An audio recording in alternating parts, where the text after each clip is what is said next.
You are watching Access LaPorte County, Channel 97. Coming up next is the June 14th, 2024 meeting of the Long Beach Building Commission. You can find more information for this meeting by visiting www.accesslaportecounty.org. All right. Good afternoon. This is the regularly scheduled meeting of the Long Beach Building Commission. We'll call the meeting to order at 1:01. First order of business is roll call. Larry Wall here. Bob LeMay. Here. Anita Remiges. Here. Ken Clauser. Here. Joy Schmidt. Here. Pete Bible. Yes. Joe Jagman. Here. Carter Davis. Chris is always here. The first item of business is the approval of minutes from the, it says April, it's actually the May meeting. Sorry about that. I move to approve. Joy, second. Second. Anita, any discussion? All those in favor, aye. Aye. Opposed, same side. Opposed. I think it's opposed. I voted. Sorry, I can. Abstain. They're saying. Okay, so Joe abstained if you want to make a record of that.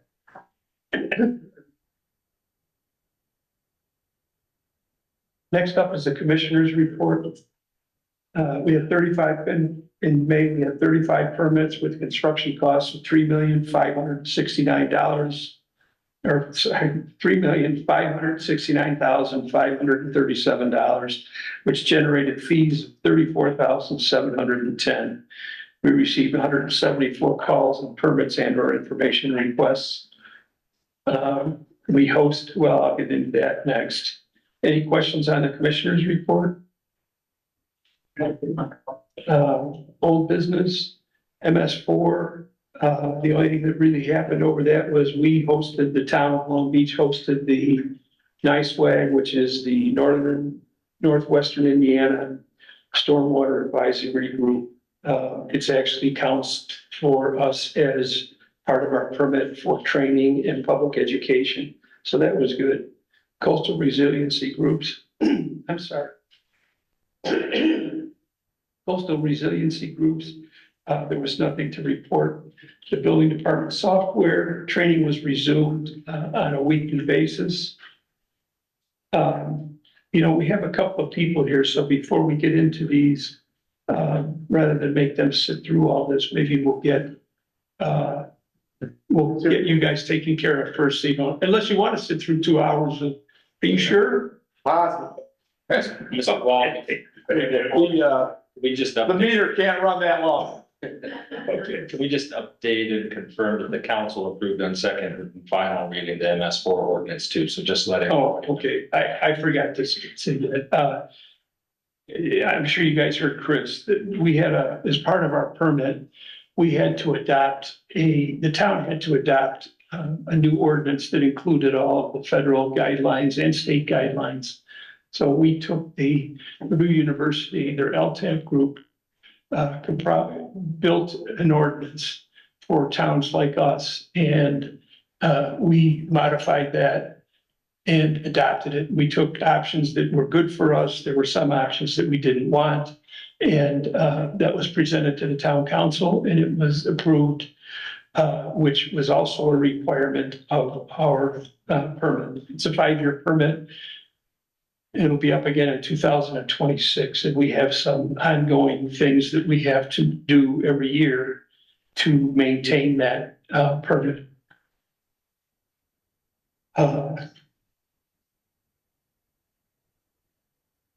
Let's move to number 27 first, so they don't have to sit through. That's 2006 Somerset. Everybody got a copy of those. I can bring it up on the screen if you don't have it or are not familiar with it. It's a new home. Is everybody familiar with it? You want me to put it up on the screen? And Matt is here from the landscape company, or actually, I think you designed it, Matt. So if you want to look at the drawing, the lot coverage comes in just under, their allowable coverage is 3,750 square feet. They are just below that at 3,698. There were some items that Matt and I discussed. Actually, I discussed with, I think, some of Matt's employees on site. There were some encroachments into the setbacks, and those have been removed. So everything on here on the drawing meets our ordinances. Matt and I did talk, there is on the north side of the property, which would be up at the ridge that runs behind the house. It runs behind the houses on Lakeshore Drive and then on Somerset. There was what I thought was a structure up top, but it's actually just a bench. And so that was the only thing that I saw that may have been an issue, but it's a bench, not a structure itself.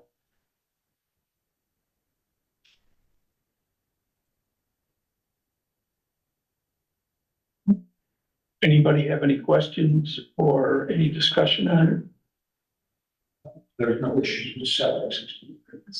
No, the septic system is in the front of the house. The septic was proposed to be in the rear of the house. But we had the health department had some grade issues, over 12%, which isn't allowed. So they moved the house further to the south, or pardon me, to the north, and put the septic system in the front yard. I think they actually took a bedroom out. I'm not sure, Matt wouldn't know about that, sir. I think they also took a bedroom out of the house to comply with the health department. Any other discussion? So just the future, I said something, the septic system was initially not approved because of the grade. Right, the grade in the rear yard was too steep for a septic system. They would have had to move the house forward south towards Somerset in order to bring the septic system onto ground that was less than 12%. And that put the house in jeopardy with the setbacks. Right. So they moved the house further to the north or back, let's say. So I'm fine with this as it is. I just want some clarification on this 12%, because other septic systems have been installed on steeper shapes than, and I would like to know when, why. Can you use your microphone? We can't hear you. Okay, I have questions about the septic ruling about the 12% in general, not for this property, but for others. Because other properties have had septic systems put in on grades greater than 12%. So I'm just wondering, how do we handle this in the future? Or what do we need to do now? We don't. I happen to know that just because in part of my work, I deal a lot with septic systems in the health department, and we get permits, or let's say this particular job. Their septic permit, as they originally applied for, was denied because of the grade situation, and then they had to, in order to rectify that, they had to move the house too close. So then they, as I said, then they changed the location of the house, and the health department approved the septic system. So there are different types of septic systems, many of which I am not really well versed in. And the health department allows certain things. Whether there's a system that can go on a 12% grade, there may be a system, Pete, that can go on there. I don't know the difference between, I know the difference between a regular standalone system, a Presby system, and I think there's others out there. But I don't know what the parameters are of each one. I know this one was the grade. Larry, can I add, maybe for your purposes, I'm sure you could probably request, since it's completely under the county's purview and not ours, right? And that we just request that you get notification, much like, the DNR or IDEM or those things that you can request, that maybe we request that you receive notification when a permit's submitted to them, if they'll accommodate that. That way you can follow But I mean, generally, we don't have any ability, you get them after the fact, right? So Right, usually, not usually, we require a valid septic permit before we'll issue the permit. And once, whatever they go through with the county, they just give us the permit. Which I think, provides that Pete potentially, I'm assuming that he would like to know it on the front end, what's getting approved and what they're asking for. I actually have the rules. I could send a copy of the septic rules out to everybody. They've changed in the last couple of years, and we're gonna talk about that in a few minutes. Thanks. Any other discussion? Peter, I was just trying to listen. Did you say 12%? And what is the 12% that's related to the septic? I'm missing something. So the septic system, 12% rate. So, you know, I mean, everybody knows what a 45 is, and then you just keep clicking down to it. All right, now that you mentioned grade, okay, I understand. I didn't hear the word grade. Okay, Thank you. any other discussion?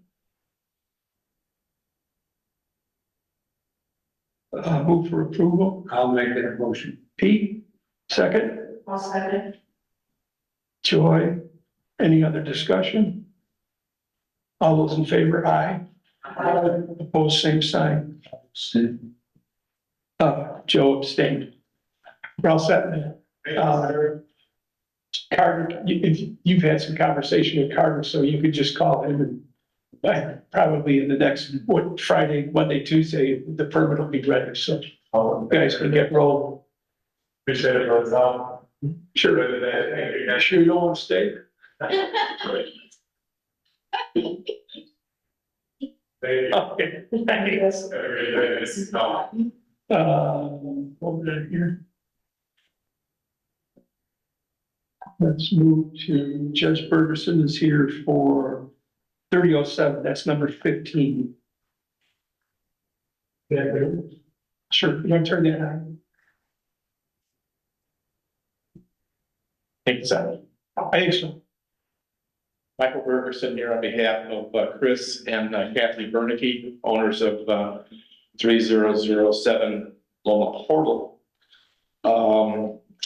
Just getting involved in this aspect of the permitting process for them to ultimately build their home, their dream home here really at this address. I've been involved earlier on connection with securing the variances from the Board of Zoning Appeal related to some setbacks and some other issues. And that occurred, I want to say, back in February or March of this year at their meetings. And obviously thought that most things had been accomplished at that point that needed to be accomplished, and that they would be moving on to get their building permit from this board to build their dream home, as I said. But apparently, there's been some issues, not sure all of them, trying to find out what those issues might be so that we can address them and hopefully solve them. And so that we can come back and present whatever plan that we think is going to comply with the regulations of the town. As I said before, we've met many times with the Board of Zoning Appeals, as your attorney will attest. I think Dr. May was at the last meeting where the Board of Zoning Appeals approved it, even though he did not, support it. It was approved by the board. But in any event, here we are. It's my understanding that at the last meeting, the matter was tabled, given some question as to whether or not one of the setbacks was being addressed properly. And I guess I don't know, given what we've been through so far, why we come up at this point in the process that we're talking about, still even talking about a setback. And that is a question I think I need to get my head wrapped around. Going through all this process with the Board of Zoning Appeals, I could have done all that.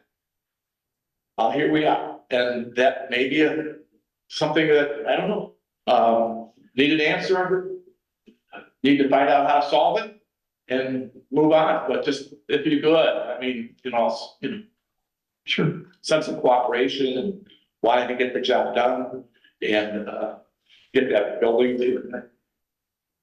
Let's find out what you think we need to do. Okay. Right, so, I mean, I don't know that everybody here, I think is, and I'm gonna ask everybody to raise your hand. Everybody's familiar with the house, familiar with what's transpired, right? Yes. Saying, but, okay. I mean, and I know you are too, Yeah. so I don't know that we need to go from zero. Don't need to go, Okay, so. we don't need. Okay, so, when the Bernicki's, and I think it was someone from, Mark Scott's office, first came and brought all the documents to us 2 meetings ago, there was not a topo plan, topography survey. And, we expressed to her that that's what we needed. So they brought that back to the last meeting, and Mark Scott was here. And so we went over all the drawings. So there's the house itself is, as everyone knows, is on a very small and a very angular lot. It's a difficult build site. So the front of the house is on Ridge Road because it's a corner lot. But it's, I have a little exception to that because Okay, the front is always the front and it's on Loma Port.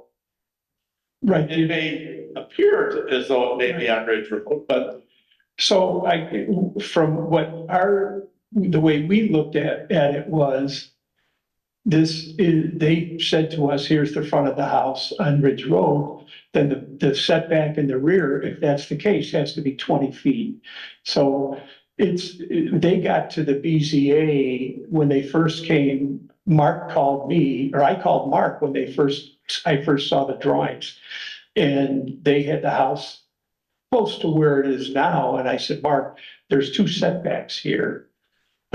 So then he went back and I don't even know how long that took, but they came up with whatever they came up with. And then when they came to us, they said the front of the house is on Ridge Road. That puts the 20-foot setback on the rear. The address as, I don't know what you And they got a- call it, Beacon or whatever, says 3007 Loma Portal. So that's where the issue came up with us last week. And this group said to Mark, right now, we can vote on it and it's most likely going to be denied. Or we can table it so you don't have a denial and we can address the setback in the rear of the house. So we haven't gotten anything. Actually, you were the first person. I called Mark immediately after the meeting and I didn't hear back from him, but he sent an email this last couple of weeks. So that's where we are. Larry, can I add, just to try to, a little to fill in the blanks for everybody's benefit here and then Judge Bergerson and you, is, the plans that are here are what came before the BZA. And, without pointing fingers of how that 10 versus the 20 comes up, because everybody thought they were moving along and ready to build. And one, I want to point out that Mr. Scott's the one who asked for the continuance last month to figure out this issue. So then being back on the agenda came later when he was going to come back with that issue. We did look, Larry and I have been looking to see if the address, because customarily the town has, and as you know, customarily doesn't necessarily matter if it's not in the ordinances or the International Building Code or something that says where the address has to be. There's nothing that says that the house cannot be still Loma Portal. The previous house faced that way. However, by definition, if you have the front of the house, and here's why Mark Scott, for instance, determined that Ridge Road is the front of the house, is because the variance was asked for the HVAC system in the side. So by definition, there's not 3 side yards. The door is on Ridge Road, which is the front, which is by definition, the rear behind that. Right? So I the legal documents say Loma Port as the address. at the address. Sure. But that doesn't mean it's the front. I think they were told or led to believe that the that would be considered the front of the house. I don't think there's anything that supports that, and the petition, so Mark's drawings all show, he's the one who initially said we need a variance for the side yard, for instance. We need a variance for the front with the varying degrees where the door is. So by definition, and so I think and I don't want to speak for Larry, what was trying to be communicated to Mark is, listen, we have less leeway than the BZA. And you know how that process goes, and it's tougher in a small town because there's procedure. There is one, and I can't speak for the BZA because they're not all here. What has happened in the past, and I don't think anybody could deny that, your plans and what you presented at the BZA level, none of those have ever changed. Right. Now, the BZA's findings and decisions are very clear that you're only considering what's asked for, and we're only granting what's asked for, and we are not addressing any other sections or any other plans or any, so the BZA made its decision based on what's asked for, and historically, they have always represented to petitioners, we're not giving advice and we're not telling you what to ask for, and look, be that as it may, the solutions are, what can the building commission do here, because they don't have authority to grant an encroachment by, as they did part of the plant. I cannot speak to, but one avenue may be to ask.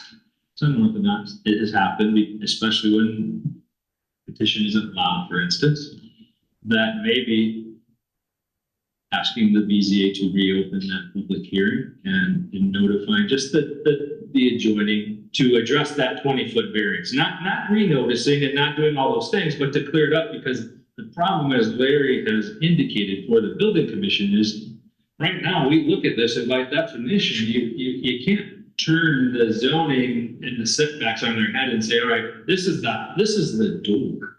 This is the front of our house. And we know that because Mark Scott's drawings show us with the side yard and the side yard. And so by definition, there has to be a rear, which is that rear. And no relief was asked from that 20 foot. It was always been 10, right? That's how it was drawn, and that hasn't changed. So are you saying that because the address really isn't the bearing. That doesn't determine, and we discussed that. There isn't anything, and maybe the town in the future wants to adjust the code for determining where the address should be, but there isn't anything in the residential building code, which is incorporated by reference. There isn't anything in the fire code. So the address is immaterial other than helping the fire department and the post office find the property, right? Those are important things. I went through and looked in the IRC, the Indiana Residential Code, and then I actually looked in the International Residential Code as well as ours, because it's no good for us to have to keep going to the well. So I looked for a definition, if we could find a definition that says, what is the front of the house?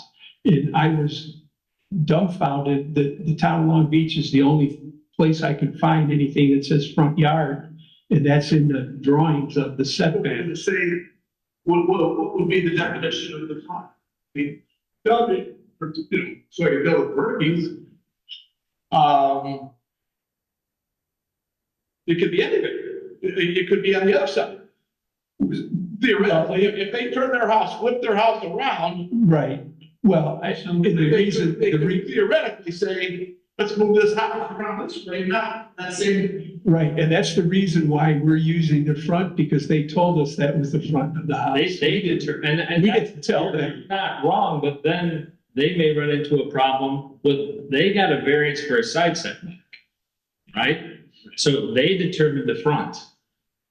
Only because it was told to them, I think, that they're on a corner lot, and then this is the, Well, what was told is, Right. we prefer you. what they were told is when you abut two streets, you have 30, both are considered a front. And you have to meet that. So Both are considered the front. And this is normal portal, this being. and let me back it. They both have to meet the front setback. So by definition, the argument could be made with both fronts, right? Yeah. So ultimately, if this is considered the front, on a little portal, this is a big road over here. If they say this is at the front of our house, who's to disagree? But to you, because that turns the definitions on their head and says you have no rear. What is the rear of the home? Over here on the, whatever would be the, I guess the. So how many, Facing, yeah. so how many houses have a front entrance on front and then no rear? If it were the slope of the property, going down towards the people.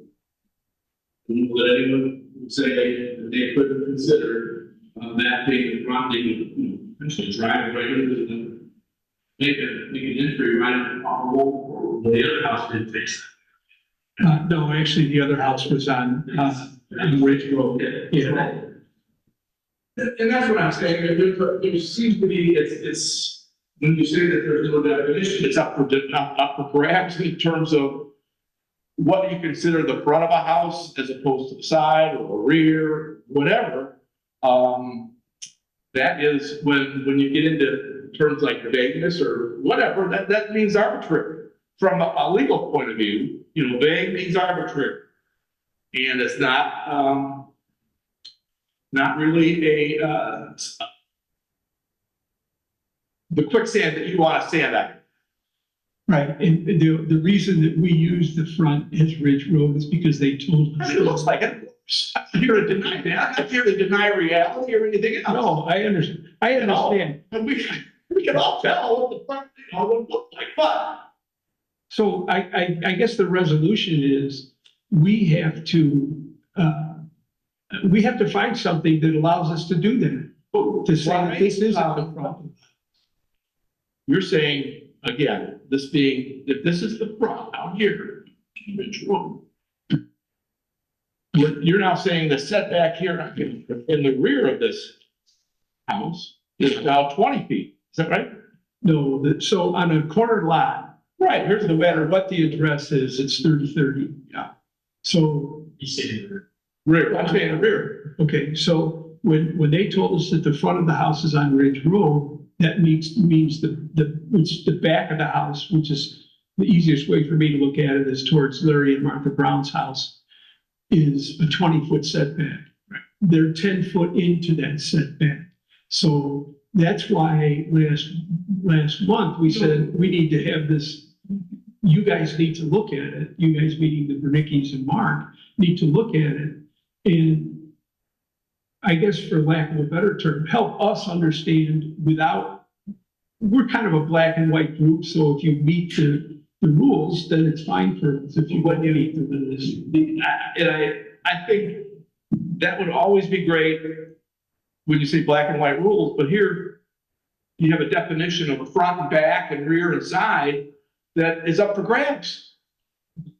Yes, it is. When you go to the address of the house says 3007 Loma Portal. We have homes in Long Beach that, so homes back here that have lakeshore drive restrictions, and then lakeshore drive. We have homes on lakeshore drive. North Road, those are in the hillside, they have north. And I'm looking at it traditionally, you would say, well, the front of the house is where the main door is, but that's not it. There's sometimes on this road, Ridge Road, you would say, well, the front of the house is looking out toward the lake. There are some on the north side of Ridge Road. I'm saying, But the entry of that house is on the side, black, is on the rear. it's not black. That's right. It is not black. I agree with you. It's not black and white, and that makes it vague. But that part of it is what it was there, and they were just discussing prior to the meeting. The address is not indicative for the town code, for the state code, for the building code, for the fire code, for post office requirements. So the address is a non-issue. The next issue becomes, as you know, when we're interpreting, don't disagree. When there's ambiguity, it's going to be construed against the drafter and those things. Are we quite there? Maybe we are, maybe we are not. What Larry and the building commission has said is help us, because right now our inclination is we don't think this is the case, and we'll deny it, and then your recourse is to appeal it to the BZA anyway. And so they were trying to have Mark help us understand, make us the argument, and then when you go on to, as you know, in legal interpretation, we can't turn statutes and codes on their head, and there are rear setbacks and there are side setbacks, and Mark's drawings, Mr. Scott's drawings that he submitted identified, here's the front door, and if, let's say, for your argument's sake, we're not conceding that that's the front, well, the other front that has a 30-foot setback, he defined as a side. So at some point, there has to be a rear, right? That's another valid interpretation, and now we have gray of, short of you, they're in agreement here, or they vote to approve, or they vote to deny, and then it gets appealed to BZA, it just drags it on. But there are valid, so again, bringing it to where we are is why the building commission at the last meeting said, let's understand. Now, we do that also point out, the Browns were certainly notified, appeared at several of the hearings. Not once did they were concerned about a screen porch. They were concerned about the screen porch or something like a patio out there that was towards their house. And they didn't mention anything about the setbacks or anything else. We could have addressed it at that point in time from the BZA if they did. And certainly it was a non-issue then, and apparently, I don't know if it is now or not, but my clients took off that back patio to satisfy that objection. And they did. So, we're trying to properly. Could I suggest to get it off center unless you were inclined to take a vote and make a decision one way or the other? Well, I guess that's the first determination, because I have alternate discussion based on that, because at some point it has to get off center, right? Yeah. Well, that's what we were trying to do. We didn't want to. I don't know how we're gonna resolve, I don't know the beast. Well, the BZA is so I'm gonna redo, because I don't speak for them, and the BZA is not here. It could get considered and approved here, right? There could be a motion and somebody could approve it. And somebody who doesn't like it or is affected by it, they could appeal it to the BZA if it gets approved. You could vote and deny it. You could vote and approve it subject to the BZA reopening that matter for the purpose of granting that variance on that backside to clarify that issue. That has happened before, to address it once and for all, so that you're not going through the whole process. And is there anything else, is there anything else that anybody knows? Because we want to get all of the dirty laundry out there. If there is something more, let's get it out so we can address it. And what happened? And I know that, I mean, if we knew something, we'd say, okay, we don't have to be hands. Well, the topography, Right, and that's what I wanted to say, is we didn't want to deny it last month, because I think there's probably a way to do this, but we don't do that. So that's why when we talked to Mark, we said, or when Mark was here, we said, I think you either, it seemed at the time that it was going to be denied. I have to go back and watch the movie or that's what it is. Right, so we thought, we thought it was better to have him address it and come back to us with something that would be either very easily explained and said, hey, this is what this is. Personally, I don't know what anybody else did on the board, but I went through all the codes that I could find to find out if we could help and say, okay, this is a determined fact by some board somewhere that says, this is the front of your house, this is the, your address or whatever. So, well, as opposed to, see the time, we're losing time all the time, instructions, isn't it? I mean, I would appreciate from the standpoint of my client, I think they would, think that getting some approval and going all in on the BZA would make it more sense to us as opposed to going to the BZA and then coming back, which puts another 2 months on the calendar. We everything that we heard. If we don't get it there, I guess we're right. I understand. Plan B. And I know you can appreciate, we're not trying to, our job is, we're just trying to be. It's not an easy job. And Well, it's the next guy down the street that says, hey, what about this? And that's what, so, and we set precedent from what I understand, but the BZA does not. I think that was part of the problem. That's not part of the problem with this, but it's right. So I guess unless the flavor of everybody is they want to take a vote now, maybe the best thing to do is maybe you and I get together with Mark and just try to figure out how we can approach this. I certainly don't mind chit chatting about it, but again, puts that time into the going there and then coming back here.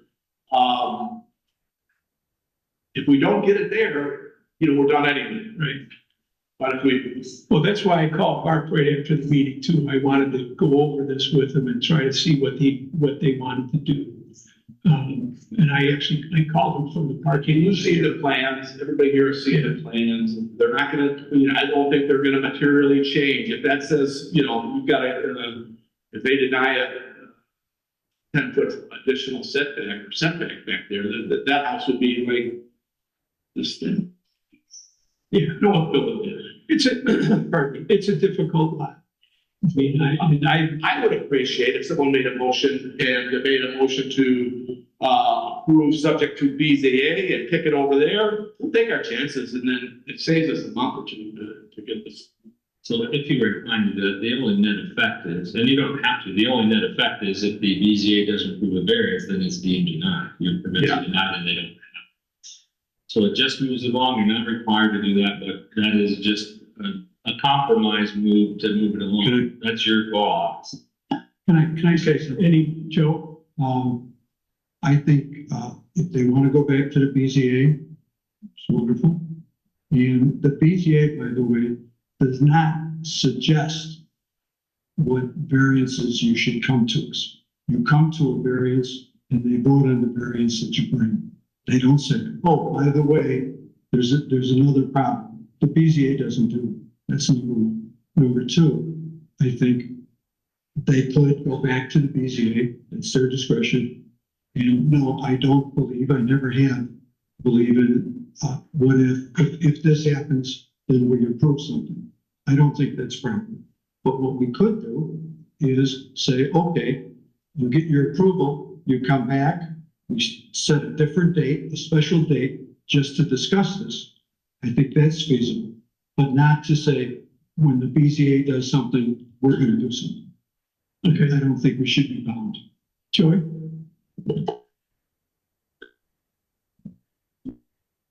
The other thing we probably need to do is Okay. talk to the chairman of the BZA and make sure he's willing to deal with this in an expedited manner. Okay, Ken? Anita? Bob? Okay, Pete? Okay. So, I guess we have to decide, does anybody want to make a motion to approve this subject to a BZA approval on the rear setback?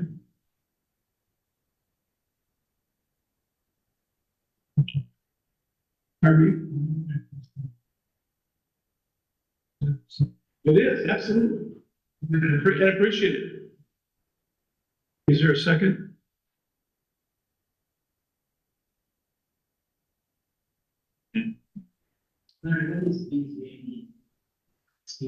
I don't know.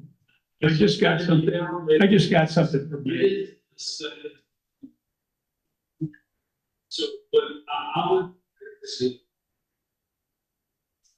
you suggested also for the commission, they will entertain an additional, a special meeting for that, and then I'll relay that to Judge Ferguson and the building commission, and maybe those can be coordinated if they're not, so. Reach out. Okay, Works for me. all right, thanks. Appreciate it. Thank you for your time today and consideration of this difficult situation that the clients find themselves in as well. And I, It should have happened, but it hasn't, so we're trying to rectify it as best we can. Thank you so much. thank you, All right. thanks. What are you guys here for? Oh, okay. Let's make sure Randy's pushing much for. Yeah, I just want to make sure that we're still on and agreeing, and I think that It wasn't sure if that be not first, No, first to reach, oh, first to be busy. You not be nine first. no, I told your husband, Bill, right?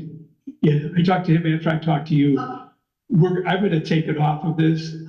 Carter and I are gonna meet with him. He's gonna see somebody at a funeral on Tuesday to go over we just wanna make sure we know what we're looking at. We don't wanna send you down the road with bad information. Okay.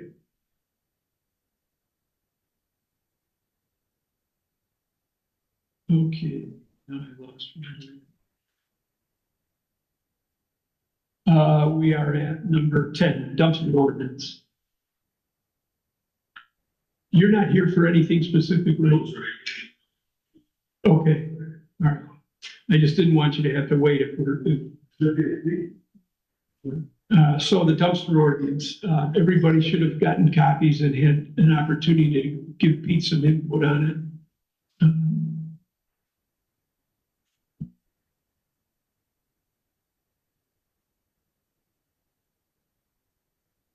Can I have a comment? My first question is, why would a permit only be valid for 30 days? And why would we only fill it to 80% capacity? Why is a permit only valid for 30 days? Because a lot of construction projects go on longer than that.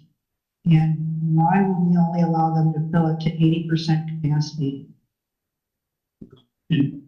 The only answer I can give is when I went through the various ordinances for various communities, they had a timeline of ordinances. Either 80% full by weight or 80% full by volume. That's what the standards. Who's going to determine that? We don't like 30 days. We don't like 30 days. You want to make it the term of the permit or less, that's fine. But then I will say that we have been very lax enforcing the term of permits. We issue permits with maybe 45, 60. We do not go up. So question is if we could allow one. But I mean, I have no objection to changing anything in here that makes sense. Rehash the issue that was in front of my house and the issue that Chesterton. For the house, it went on for at least 9 months. The Chesterton issue was the dumpster was put in. It was put in with the edge of the dumpster basically on right there. And the second part was that the contractor admittedly was bringing junk from other job sites. Well, nobody was working on his side, on the site that was permanent. So they kept bringing in more and more junk. Construction purples, bathroom fixtures, rubble that came in from other sites. And I confronted them and said, what do you do? Where you bring this? He said, bring it from other jobs. So what I'm trying to do here is say, hey, if we're going to allow people, contractors to put dumpsters in place, let's put some rules on it, like many other communities do. That's all I'm trying to do. What's wrong with bringing other material from other jobs? I said, what's wrong with bringing other material from other jobs, Pete? Well, I'd like to address a couple of things that Pete put in here. One, Joy, you're right, the 30 days, normally if a job is going to last for 6 months, there's a dumpster there during that period of time. And I think that that's somewhat understandable. A couple other things on here covered. Dumpsters by MS4 ordinance, which is through the federal FEMA, and then to the state level, and then to us. Dumpsters are to be, was it Dora? Thank you. So dumpsters have to be covered. What I have done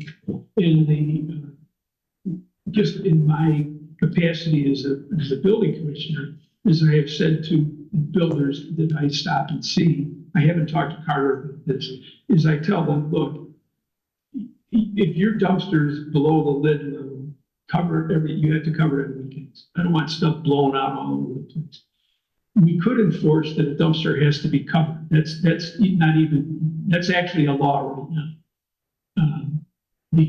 To address the 80% rule, there's a fill line on every dumpster for every place you get it. And it is below the top of the dumpster.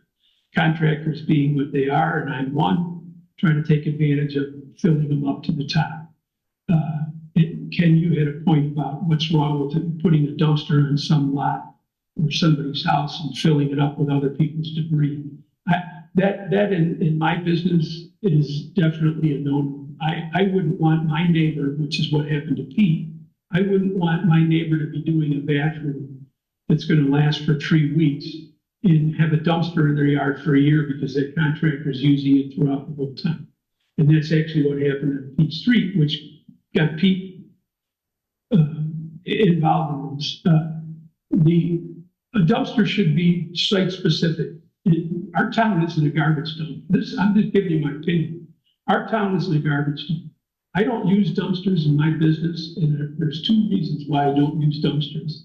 Number one is, if I put a dumpster on a job, the whole neighborhood uses it on the weekends. They fill it up with anything that they want.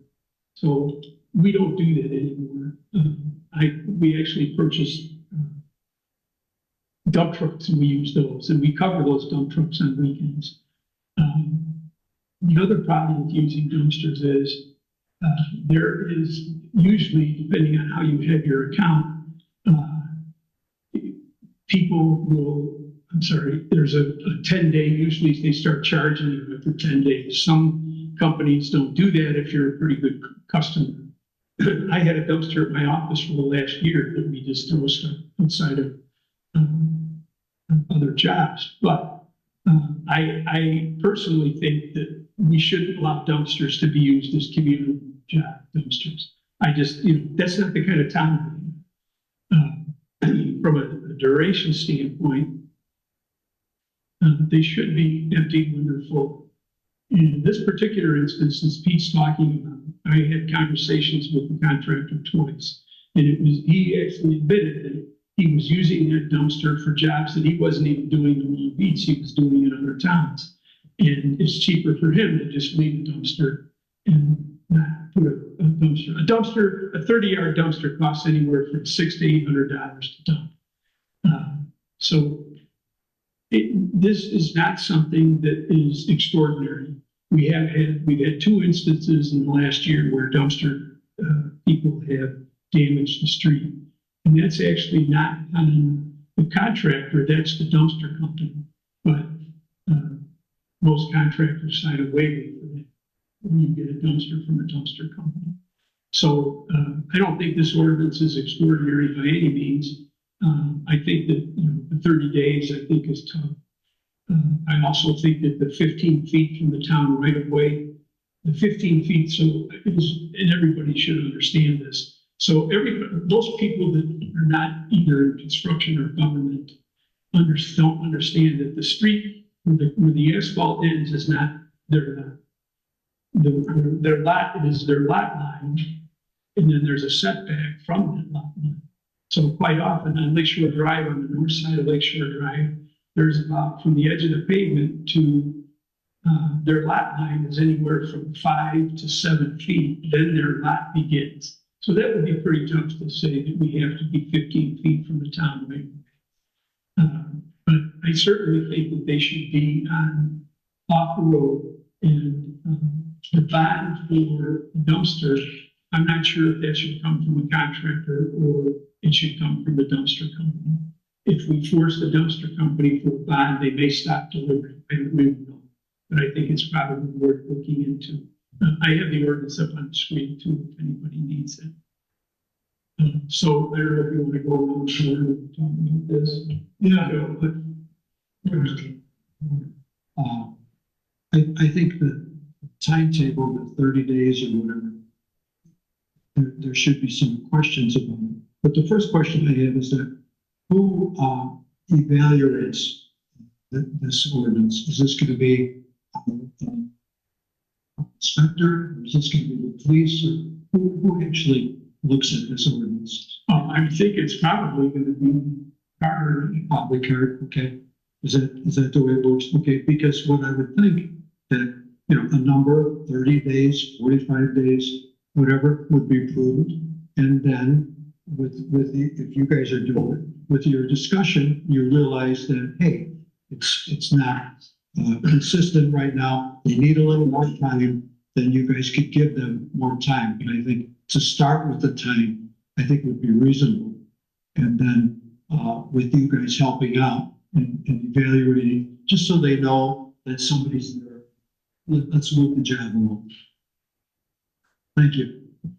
I've already said my comments. Okay, kid, now, while we're already in the nuts and bolts pretty much of this thing, based on Pete's original email, I heard that the ugliness and so forth, it was an aesthetic thing that to do, I would assume, based on their email, to get this thing going, and then the time element, you said it was there 6 months. Outside of that, Pete, outside of your initial, to put your email reason, is there any other benefit that, how is the public going to benefit from this ordinance? I mean, what is it? Do we really need it, is what I'm driving at, because how many complaints have we gotten over the past few years that are similar to your complaints? Are we addressing complaints, or are we just coming up from one person's observation or complaint? Just to interject, first of all, I agree with Pete. I just want to Pete's. Okay, number one, aesthetics is an important issue in this town. Whether it's one person or 50 people, or that's, if you read the comprehensive plan, that's part of keeping the town the way it used to be as much as possible. So if you want to issue an aesthetics complaint issue, yes, that's what started it. The second issue was bringing in junk from other websites or from other. This is not a garbage can. Why we should allow that is beyond me. I watched it happen on Chesterton. People bringing it in truckloads and putting it in a dumpster and taking it away. If they have other job sites, let's put it on that checklist. Let's put it out there. I know we have had situations where we have placed dumpsters, the town was a town 7 or 8 years ago. We placed a dumpster at the town services. That quickly became a junk site. Anybody who knew about it was junk there late at night, early in the morning. And people use this one for the same thing, coming down the street and ended up throwing combustibles in there and that sort of stuff.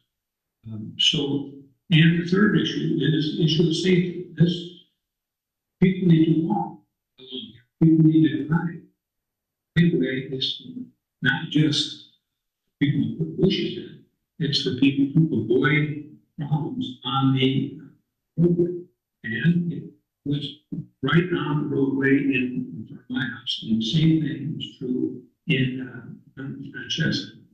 So if anybody wants to go with that, those are my issues.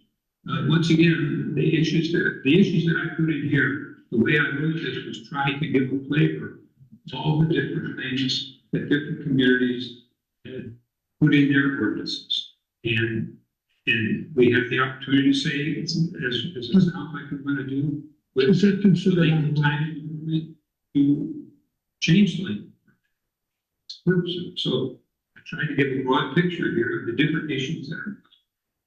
And if you want to accuse me of being a steep, you're darn right. I did not look at this piece of shit. That's what it was for 9 months. Well, you said 6 here originally. So we have not had any formal complaints in several years registered against dumpsters that I've become aware of. But we get calls. people will either Where call. do they go, Larry? I mean, are they logged somewhere? How do we substantiate those calls that the dumpsters have become a nuisance? They called me Yeah, on my cell phone, which is what is published on the town website. And they complain, they don't just complain about dumpsters, they complain about garbage cans, dumpsters. yeah, understood, but we're working on dumpsters. So usually what happens is, if I get a complaint from someone, I just tell, hey, listen, I'll go out and address it. So I go out and meet with the contractor. We would do that as well. I don't know if Carter's had any yet, but, that's, We have an ordinance in the town for people to remove their trash receptacles, recycling stuff within 8 hours of, after the day of its pickup. Is that a step? Yeah, this is a big trash receptacle. That's what it is. So if we want to throw it under that category and want to say, then guilty. anything else, Ken? Yeah.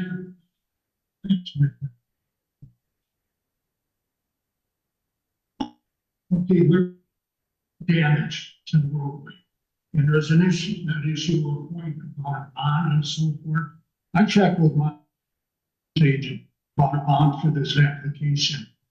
And the guy just scratched his head, he never heard of such a thing where a resident can't get a bond for the application. He said, We actually have whether it's a resident or a contractor, we have street bonds. We probably had a couple of them in the last week. So anytime somebody's gonna redo their driveway, their walkway, or cut into anything in the right of way, they have to get a street bond. all right, good. So the street cut bond is similar, it's the same as we require a registration bond. So that registration bond is $10,000. A street bond, I can't remember off the top of my head, is it $5,000 or is it $10,000? So when people used to use the Stop 24 access, which the town would allow them to, they used to do it at a cash thing. They would take, say you have to come in with $2,500 or $5,000 in cash. Now it's you have to provide a bond from an insurance company. So I can tell you just from experience, those bonds are readily available. If I need a bond for any town or any reason, I just call an insurance company. They arrange for the bond and then bill. Usually bonds are anywhere from $100 to $110.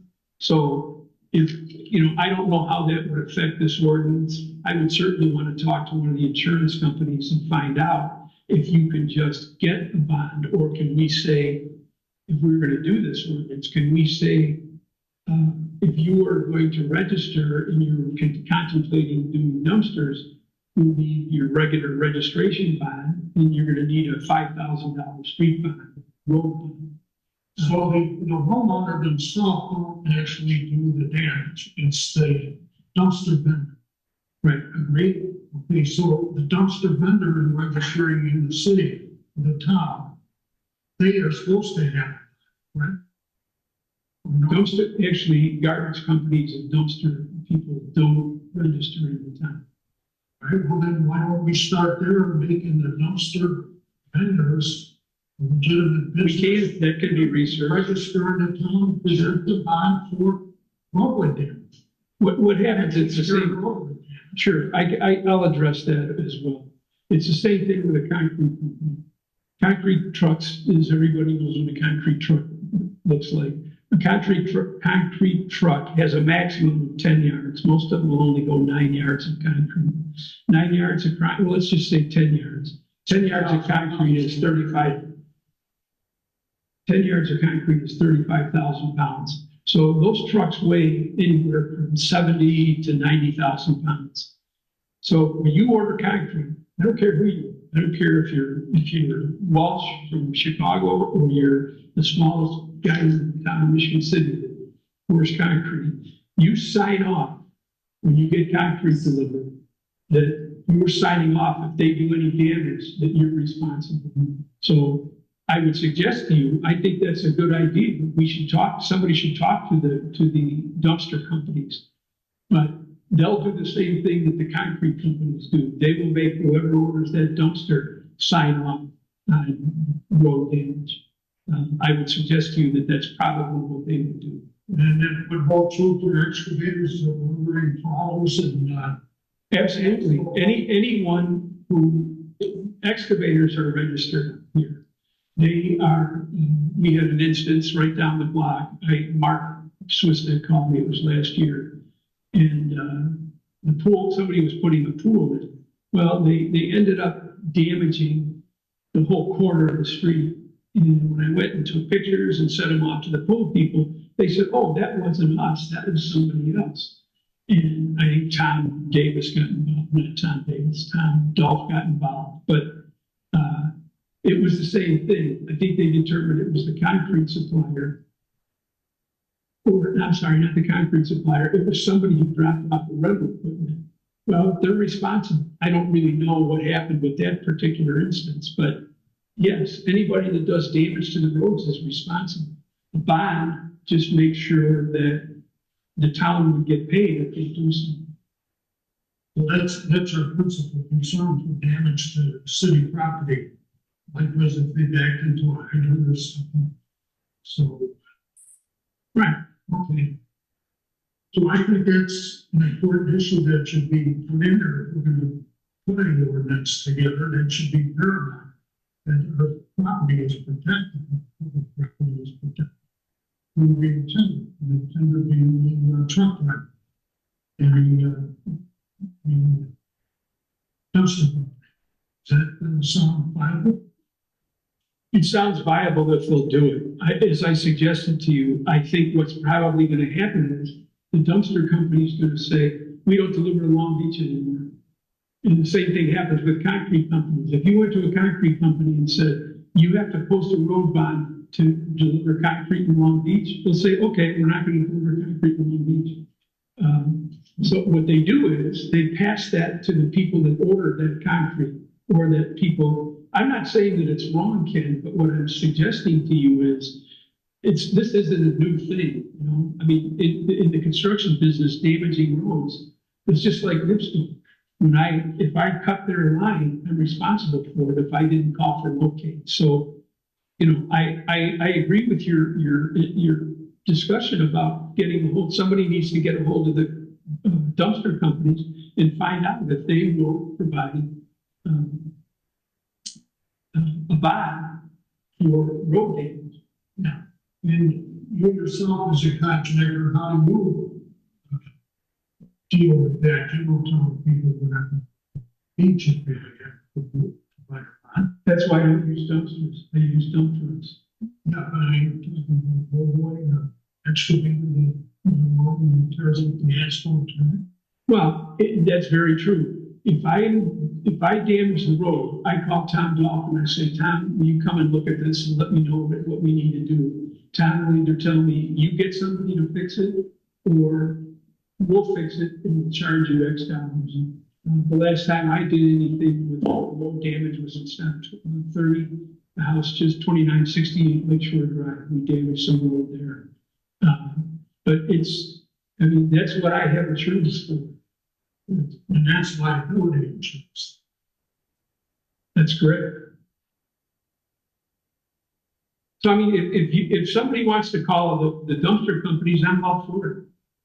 You know, call them and find out if they'll post a bond for street damage. It says on here, no dumpster or container may be placed on public property. I can see residents complaining about dumpsters that we keep on public property in the town, like 24/7. You know, we've got one over at the community center that's never moved. Right. There's a dumpster right behind us in front of the real estate office. It's almost on the street. Right, so why is it we don't have to move them? Mark asked me if I would talk to the people in that building and get it on the street. Because not only is it dangerous there, it's I don't know, I guess in general,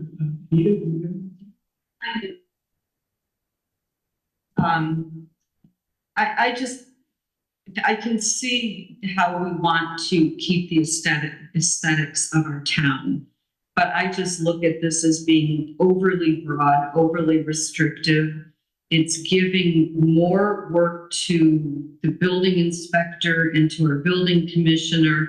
Who's going to take photos when the dumpster gets delivered? Who's going to take photos when the dumpster gets moved? Who's going to check if it's 30 days? Who's going to make sure the homeowner, restores the pavements, curbs, and gutters? It's too much. And that's what I look at, that, and Pete, I appreciate that you had something parked out there, but I just feel like when Ken was talking to you and you're saying that, yes, you're guilty, but and the accusations, no one's accusing you of anything, but what we're trying to do is have discussion over what might be a reasonable ordinance. And is it personal? What if there's graffiti on the dumpster? How many hours do they have to remove, that dumpster that the homeowner had nothing to say that someone came by and put graffiti on it? I don't even know what putrescible materials are. I mean, what if demolition debris, how much is located outside the dumpster? To me, I just see that this could be a work in progress. I'm not in favor of adding more ordinances and more work. If we want to streamline this, and like you said, Larry, we need to look at, someone has to call the dumpster company. What is the completion of work? When is the permit expiration? I mean, how many hours a week is Carter going to work? And, and will his work all be about dumpsters? So I'm okay, to do something, but certainly not anything like this. You made references in the emails. Look at ordinances.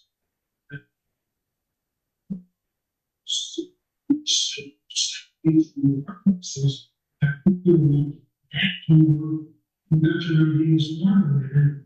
I've done a few ordinances around our neighborhoods where I really found two. Mission City and and usually references to lawsuits. And we never time lawsuits, so that helpful in your investigation to give us some references to go by, so we could see when that can do. And obviously not. I'd like to suggest that we say that for 90 days you need a new permit. And I'd like to say, as far as where to place it, as far as practical from the roadway, from both an aesthetic and a safety point of view. And if there's no place to put it that's not safe, you don't get a dumpster. And I think that could be handled by the building commission, the building inspector, and relatively simple. That's it. Okay, it sounds like we need to do some more work on this. Unless anybody wants to try to vote on this right now, anybody want to do that? Okay, we'll keep this on here for next month. And Ken, maybe if you want to get some info from the points you made, that would be good moving forward. Okay.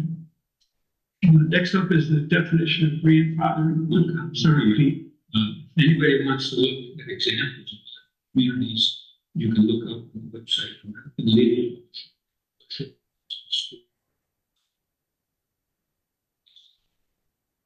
You can look up for free, Mission City, Fort County, and all you have to do is type in dumpster, do a search on dumpster. And that's basically what I do.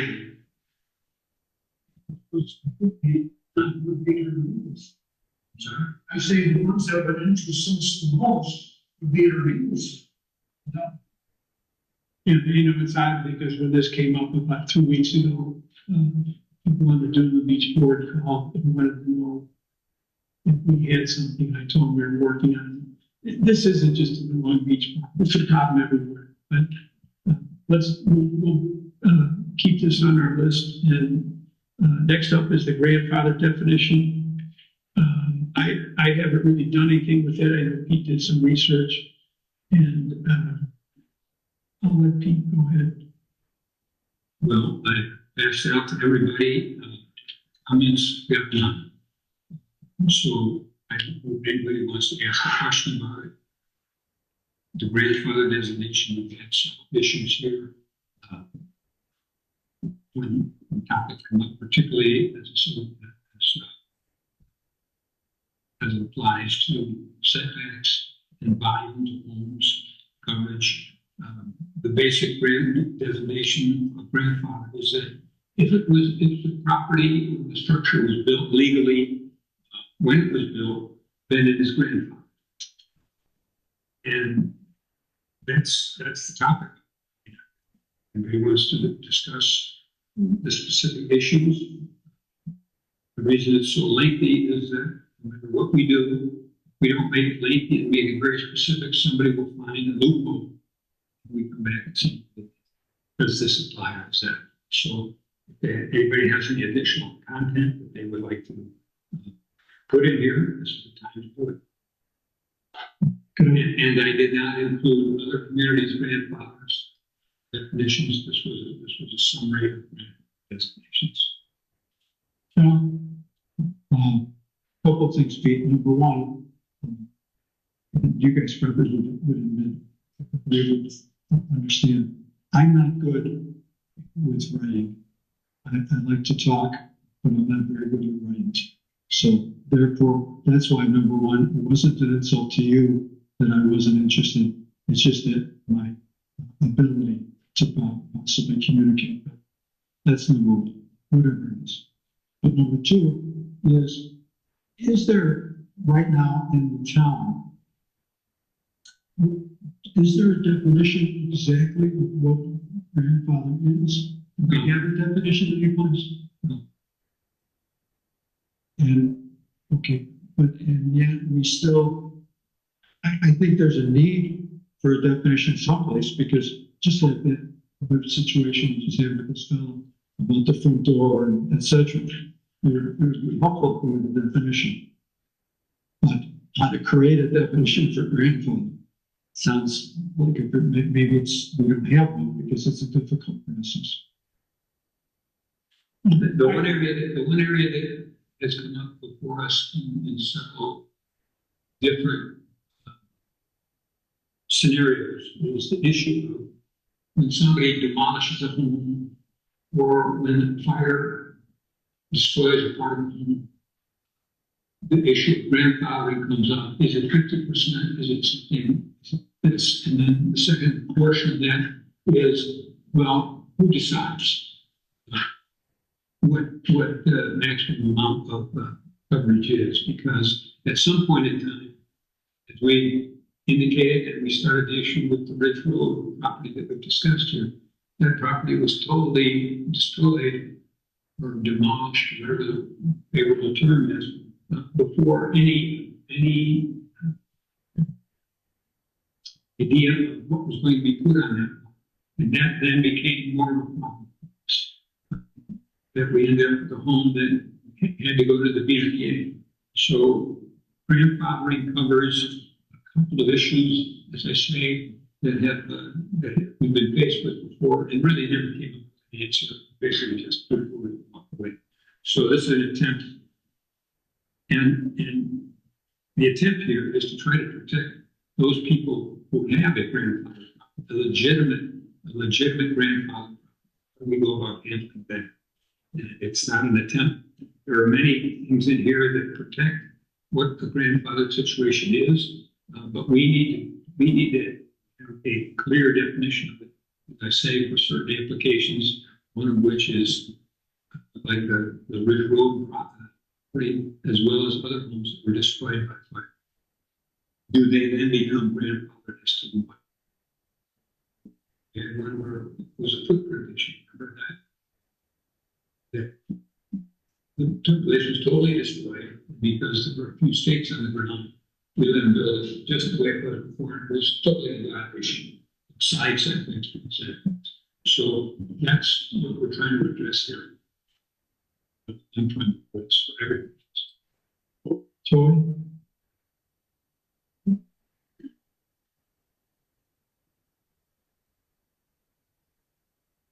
Ken? Anita? I don't have a problem coming up with it. I'm just not sure, clearly it needs work.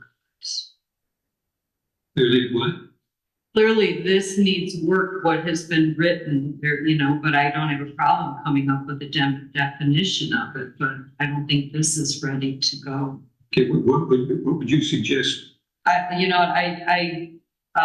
I would have to look at it again. I apologize, but I'm not, other people can make a motion to pass this. I'm not ready to do it.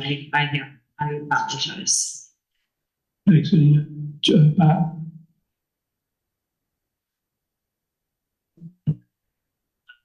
Sure, it's we had that log cabin down at the end of Open Wall that we didn't let them do. And I still think we made a mistake with that. I think if somebody says, I don't want to enlarge it and want to put this in the same footprint, even though it's non-conforming. Our thought was because it's not there for a few days until we can start construction again. Now, it looks to me like this solves that because it says use of the building and land discontinued rates or abandoned for 365 days. 365 may be a little long. But again, those folks ended up moving somewhere else. I just think that would change. Okay. I put up on the screen, this is just Wikipedia's grandfathering. If you type it in, you're going to get the same thing I did. Grandfather clause, also known as a grandfather policy, grandfathering or being grandfathered in, is a provision in which an old rule continues to apply to some existing situations, while a new rule will apply to all future cases. So, yeah, I think we need something, and one of the reasons I think it's important, Anita, and I really appreciate your comment about things being overburdensome to just not only individual people like Carter, but just as a group. We can't make rules. We don't know what we don't know. And we can't make rules just because we want to make rules. So, but I think this is important. I also can tell you that the petition or the permit that Judge Bergerson was here for is a very good example of what happens. Most people came to us for a demolition permit 2 years ago. And we sat here in this room, and then I said to them, it's very unusual to have a demolition, to demolish a structure before you have plans of what you want to do. And what ended up happening is exactly what the reason for the warning was. Now they're in the trick zone. So I think it's important. Michigan City, I think, has some type of rule if you use X percentage, or if you leave. A lot of people will call us here at the building department and say, hey, if I tear my house down and leave one wall up, am I okay to do that? And no, you're not. So I think that this needs to be, we need to do this, and I don't know how we do it. And I'm fine with anybody's definition of it. We can make it as simple as what's on the screen from Wikipedia, or we can make it as all-encompassing as Pete did. But Pete's put a lot of time into this, and I would appreciate it if everybody would take some time over the next week before our next meeting to read through these and either cross out things that you don't agree with, or add input as to what you do agree with, so we can come to a consensus. Is everybody willing to do that? Yes. Great. And as I said before, the issue is not just putting a definition, it's what does it apply to? Right. And if you can think of other instances where it should have been applied, fine. The one that Larry's talking about, the one that Rob was talking about. There have been a number of instances where we run up against this grandfather issue, and basically we've been bulldozed into a corner and said, well, we don't really know when we evaluate. There's something in here that says, here's how you evaluate it. The building commission has never taken a step and said, that's baloney. You're giving us, you're telling us this property was worth $1 million, and now you have only $750,000. That's not too much. We need a way to evaluate, and this gives a framework for it. Doesn't the insurance company, determine the house is 50%, 40% in their settlement? That's another way that's another way that's mentioned in here. One of the options is for the insurance evaluation. Yes. Most of the things that we've faced so far, I think insurance companies have a lot of different rules. It's one of the reasons why I don't do insurance work, but I'm sure they have some determination, just like your car. Put X dollars, you're on. I'm sure somebody wanted to research that. A dwelling unit, which is next, this is this exact same situation, and we get into problems. So I've had architects and owners call us and say, hey, in Wisconsin, they say as long as you don't have an oven or a microwave or a cooking facility, that it's not classified as a dwelling unit. So I think we need to put our heads together. And again, this is important to us because in all these things that we're talking about, I know they're time consuming, but property out here is becoming more and more valuable. People are coming in and they're willing to spend money, but they want to do things according to the rules. But sometimes our rules aren't definitive enough. And in these three things, the dumpster, the grandfather, and the dwelling unit are important things because there are a lot of people that want to put, just like Bob said, the Oakenwall property, put a living space or something that can be determined livable. We have to make that decision. I don't want to go through it every time. I don't think we as a group want to go through it. Every time somebody comes in and says, hey, I want to put a sink in my garage or a toilet. And we say, no, that's a building. So I think we really need to look at this and understand what we want to say to people. Joe? No, I agree. I think these are all the source floods. Whenever we look at a permit, right? And we say, what about this? And what about that? That's some of the stuff I look at as a grandfather. And the grandfather, all of them, I agree. And it's not easy. And anyway, I agree. Joy? Yes, I agree. We need to have definite. Yeah. I agree. We need to have good definitions. But is this, are the changes, this one in red here, do these all changes? Is all the red here changes? And is this? There's some green stuff. Yeah, the red stuff would be changes, yeah. Okay. I think it's a little complicated. Well, in answer to that, a lot of states do this for us. Indiana just does. So in the state of Michigan, or the state of Wisconsin, a dwelling unit is one thing, in City, Chicago. And we tried, we looked. I was hoping I could pull up the state code, tried the dwelling unit, and we were going to be answered. There is none. So that's why we have to try to figure it out for ourselves. And it's just going to make our job easier. I mean, I know that none of us want to sit here and keep belaboring these things, but I would ask that before the next meeting, everybody look at these three items and report back to Pete or myself or Honor or somebody with your thoughts on it so that we can, I don't know if it takes a workshop just to talk about these. We're an hour and a half in and we've only gone through two building permits. So, for example, answer your question, Joy. Our ordinance has no definition and none. So what's it do? I can remember a couple years ago, we came across something which we did wrong. That we used something. Somebody came in and Saturday, they're basically zoning me on the house. So every Leave it to the attorney. We don't have a definition of it. We can't enforce it. And when you see what all that stuff in red is way too, I need to define what is a single family that applies to, for example, leases. What if somebody had a house, and, you know, say, for example, they're the only ones left in their family and they need to, you know, have some people come live with them that aren't their family to be able to stay in their house. That's defined in here.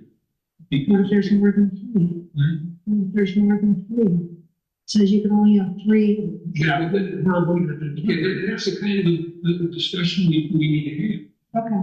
But what I'm saying is, we need a definition of family that's clear and stuff like that. I'll give you another example. We had a situation, I don't know if it's still occurring, where we have 30-day rental agreement, right? So we had one individual, and I hope that still exists in the check, who took their house and they signed a 30-day lease with 4 different families. So family 1 came in for week 1, family 2 came in for week 3, 4. And so that was 30 days. We let that go. I don't get it. That doesn't work. Okay. I get it. Thank you. Yeah, how do we presently deal with the situation where you have 3, maybe 4 more unrelated partners in a land just over one, or a situation with not related families, blood-wise? And I'm sure there's dozens of homes already that way, but there's a trust, a corporation that owns the property. And there's no bearing. See, This is talking about people who are living there. Also allows for, in addition to immediate family members, talks about 2 or 3 other people unrelated living. Now we have to get to a definition of living there. It never ends. At some point in time, we have to draw a line and say, this doesn't. If we try to put a dot cross the T and dot the I in every possible situation, another. right, and that's what I meant, we don't know what we don't know. What's happening is the area is growing, it's growing substantially, the housing prices are rising, and it's a desirable place. And that forces a lot of these things that dumpster ordinance, grandfather, dwelling unit, that we never had to consider before. But now that envelope's being pushed, and we need to have an understanding. So again, I would ask that everybody, if you take a hard look, and let's come up with something so that when somebody comes in and says, hey, I want to do this in my garage, or Bob, as you said, then we can say, okay, yes, you can do this, or no, you can't do this. How about domestic bond? Domestic bond. Hey, we don't get into that in here.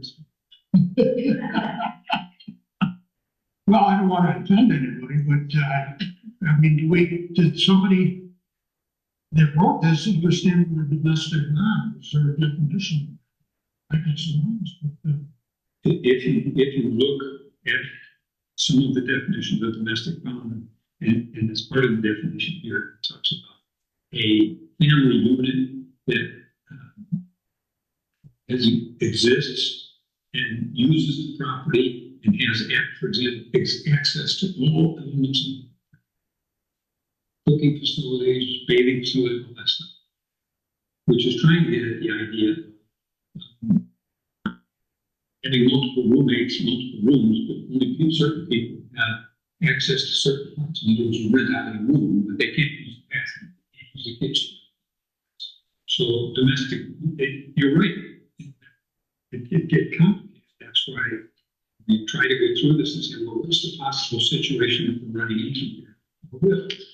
And for example, across the street from me, next to the dumpster, individual, there were four individuals, unrelated, working on a job site in southern Indiana, who came every night, parked 3 trucks, and it became a house. There was no domestic bond. There was no family relationship. It was 4 individuals coming there for a period of about 6 weeks. And before that, it was people working on the military situation. I didn't know any of these people. They varied every time. Almost every other day, a new group of people would come in, sleeping out. Did they cause any disturbance at the time? No. But the question is, what is the community going to be? Larry says it's changing. People now, I first moved here many years ago. The ratio of full-time people to part-time people was 75 full-time, 25 part-time. By the time, the last time I looked, which was about 4 years ago, it's 40-60. 40% full-time, 60% part-time. And what do you think the 60% part-time? They want to rent it when they're not here. And they will, unless we have a provision to stop. And then the question is, who are these people?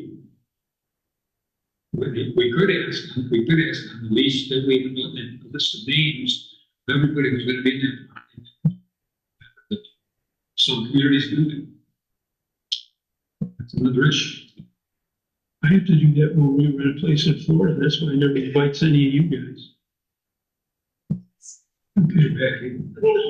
Larry, I liked your idea of a workshop for these three issues because I think we're just on a really slippery slope here with how we define a family. We're in way different times now.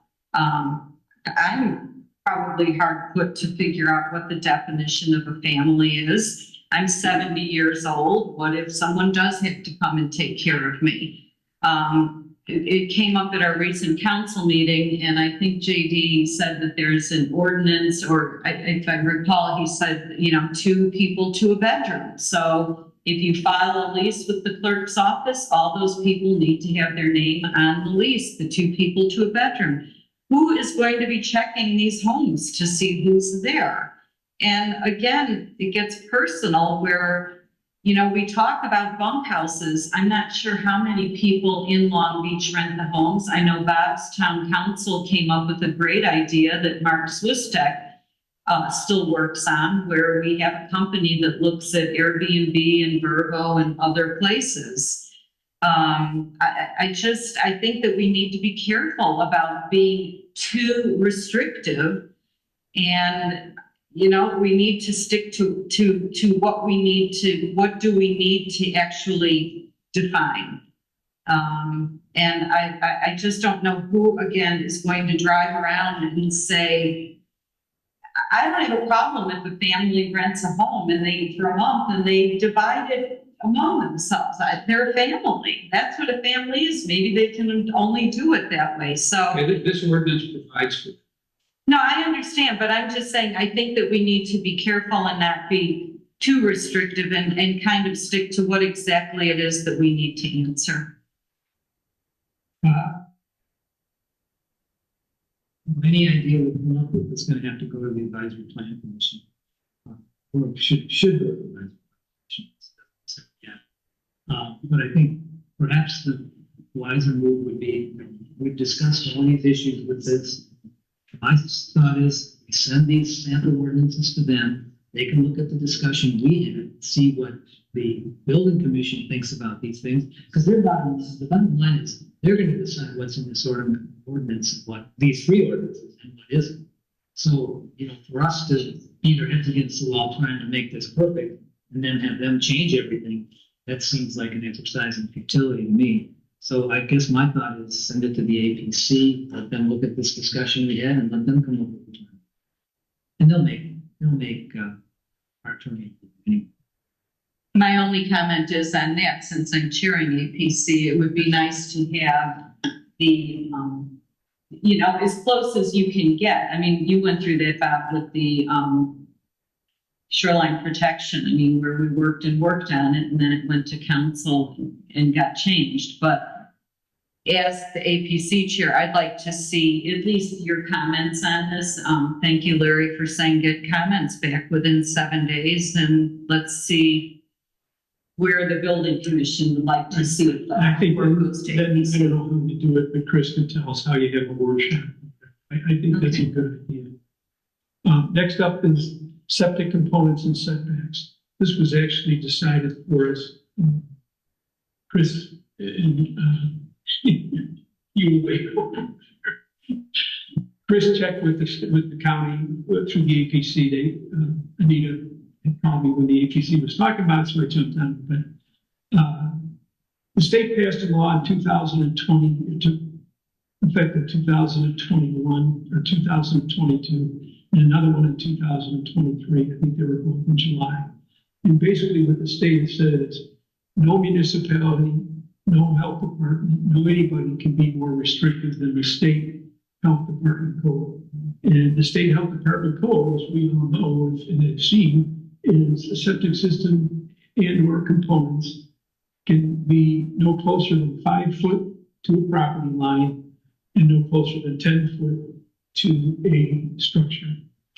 And the structures are pretty well defined in the ordinance. So we really we can't be any more restrictive than that. So I think that pretty much answers the questions. Anybody have any discussion about that? I'm sorry. So what we're saying is, are we changing the definition? I'm just trying to grasp it. It's a lot. Thanks for your help on the structure, and I know it shows everybody as soon as we get some sprinklers and whatever. But then when we look at our ordinances and stuff, structure and where a structure can be actually saying that we've got to take the septic system out of the definition of structure. Well, it doesn't matter what we say.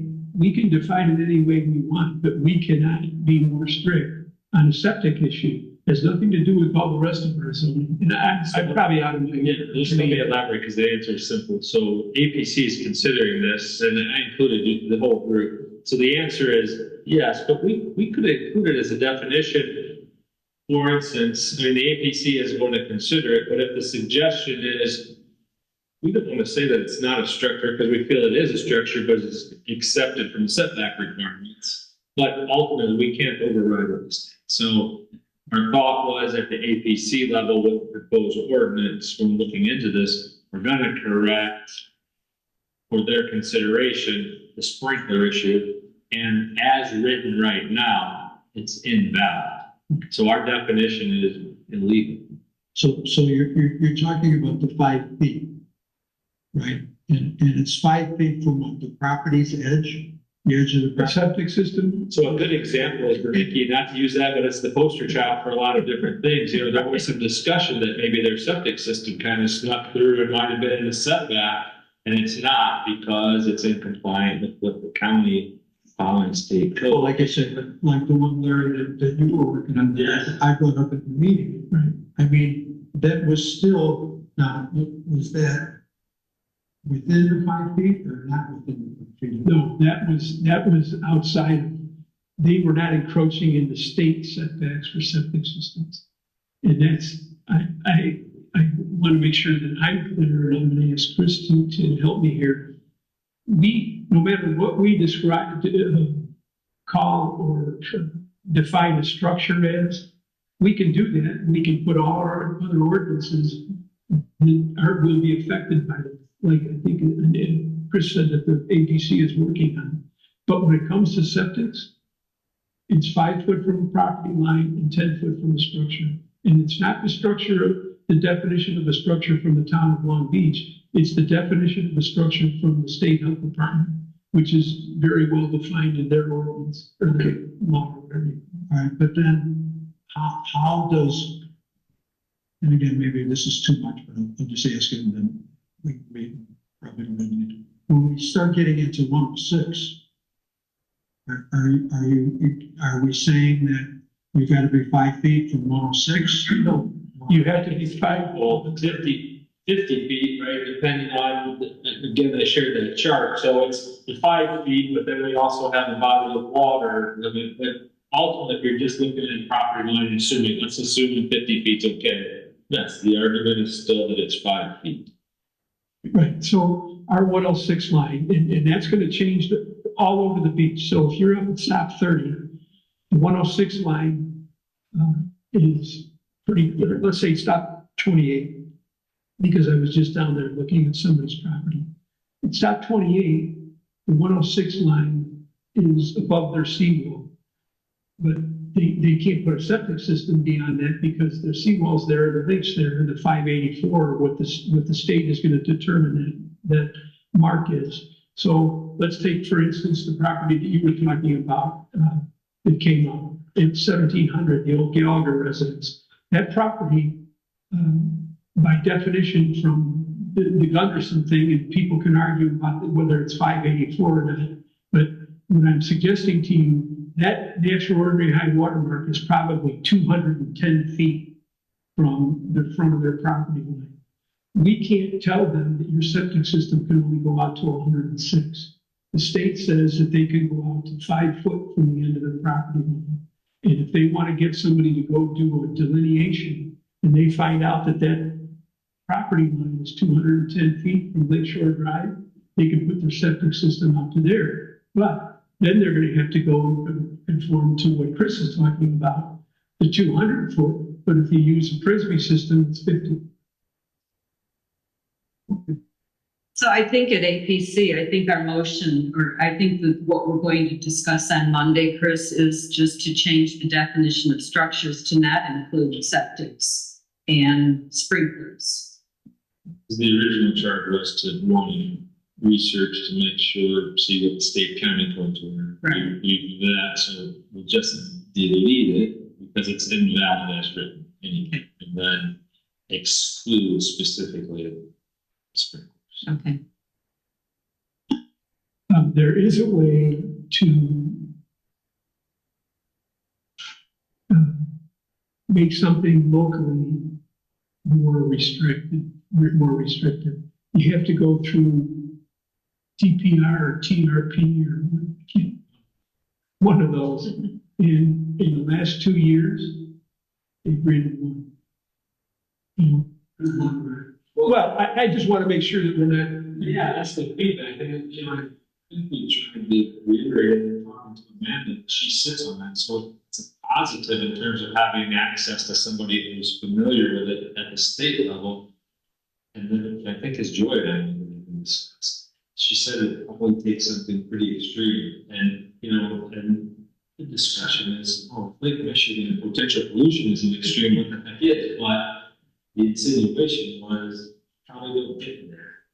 So it doesn't mean that you can't initiate something and try if you want to try to be more restrictive, making all of those arguments, but I think you're going to have some serious supportive environments and those kind of things to show. And again, I know it seems counterintuitive that pollution of Lake Michigan might not reach a level that's serious enough to give more serious restrictions, but it is in the Clear Lake. It makes sense. Yeah, that's actually where I found out about my information was I talked to Ashley, who works for the DNR, and she's headed up a 3-county, what do you want to call it, consortium or advisory group. And I missed one meeting. We've met 4 times, and it's all about septics with these different counties. And there's just a lot of things afoot. There's a move to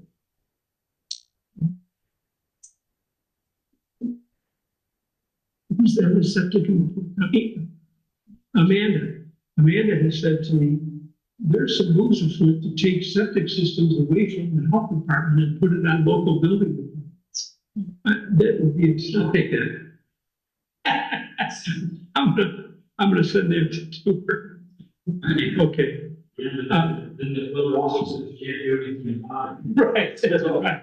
It's probably the information that you guys are saying. Parking ordinance, Joy, you Can I just, Yeah, I don't so know that's anything going about to APC. Sure. But Joy can talk about it. Okay, it's, you're the president. Go ahead. This has been sent, Pete sent us changes to 72.04, which is resident and property owner parking, 72.13 regulating storage of parking and campers, and 154.13 parking of non-licensed, non-operated and commercial vehicles. I think the only one that was zoning was the 154, and that's been sent to the APC on their agenda for Monday.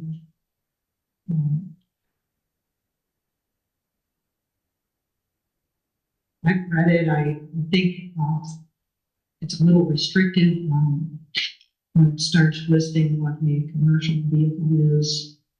Like, an auto rickshaw, you can't have a shared taxi. It seems to me like that would be an Uber. Or, you know, I know there are people who have to bring their vehicles home, or they're given a company vehicle and it might have the name of the company, and talk to someone who brings home a Sentinel alarm vehicle. So I think we need to really consider all those things. Hopefully that's what this is going to be.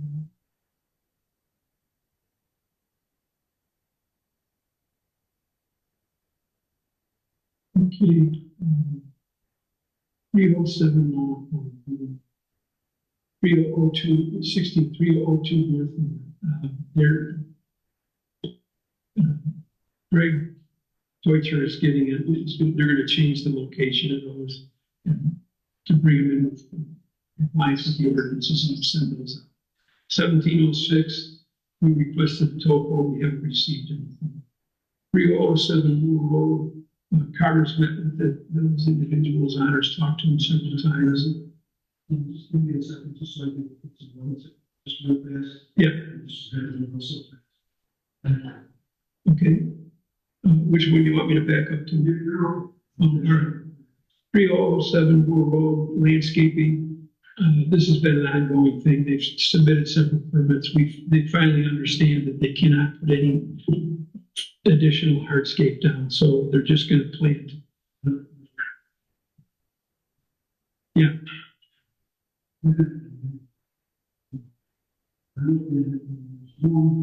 That was April 11th.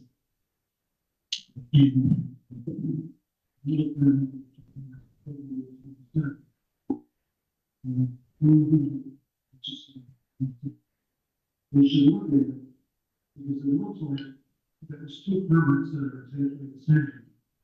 And it looks like for this, and they need 500 twice. And I don't think anything is ever done unless I so that's the only question I have is there's a permit in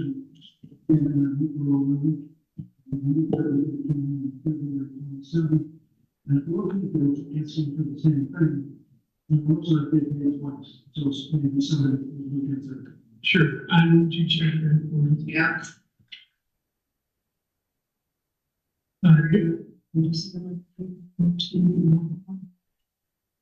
He's supposed to be, Greg Deutscher was going to move those so that they were out of the setback and bring them drawing.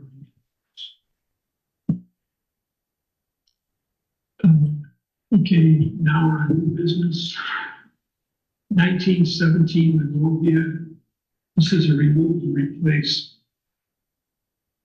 Carter and I went over it. It doesn't appear that there's anything extraordinary, which we should. You can see he's got two drawings. He gave us several things, but two drawings, and the last page is the drawing that shows that he's just replacing what was there.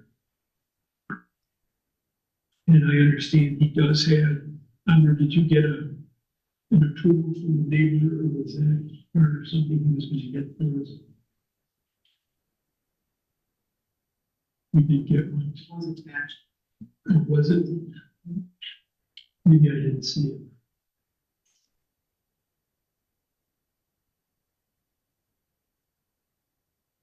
Let's just make sure you have that. So outside of that, this is certainly approvable. Entertain a motion to approve it.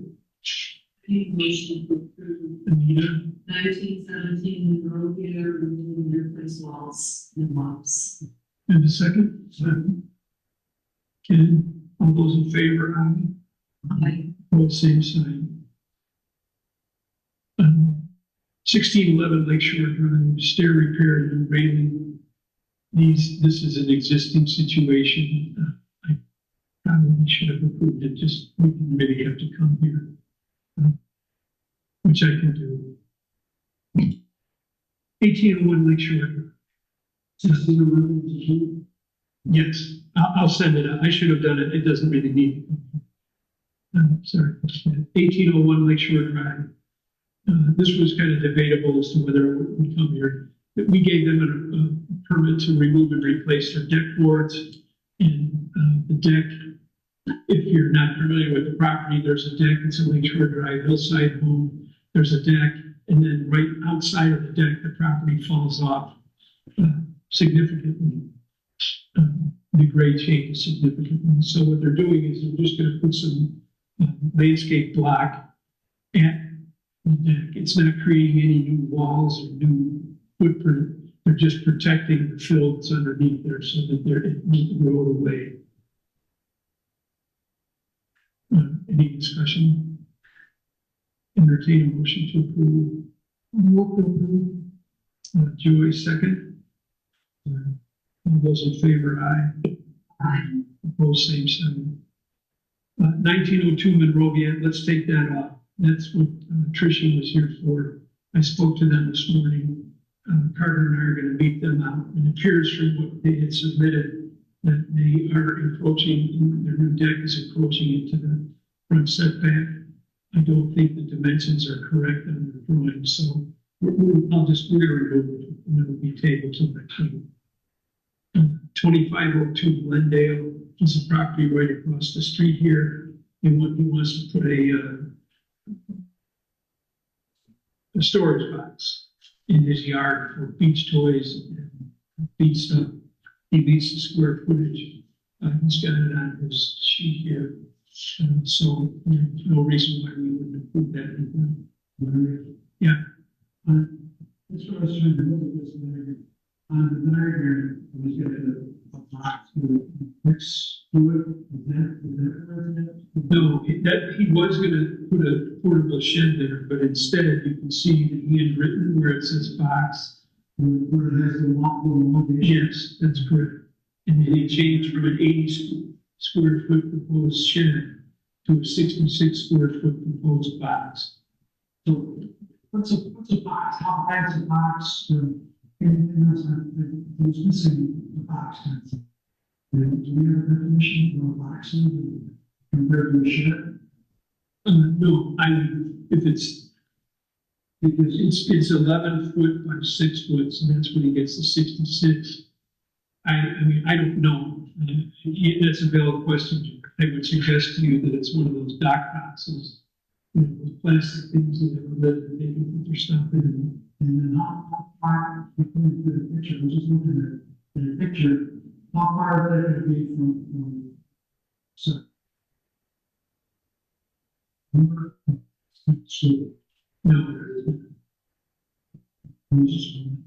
Where we just looked at this one before, like in the shed, we have that 1%. I believe the ordinance you guys can correct me if I'm wrong, but there's an ordinance that says if you're put in the shed, it's gonna be 1% or less. right. His allowable shed would be 145 feet, square feet, and he's putting in 66. 145. Right. But I don't know. His parcel is 14,472 square feet. 1% of that is 145 miles. That's what it. And How about the square footage of this one? Probably small. 66, and he comes out of 30 square feet. And we'll just make sure that Carter gets the permit out to him that he maintains the rear setback for the shed. Right, we had asked for setbacks, did we ever get them? Pardon me? We had asked for setbacks, did we ever get them? Did you ask him for setbacks? I said an email.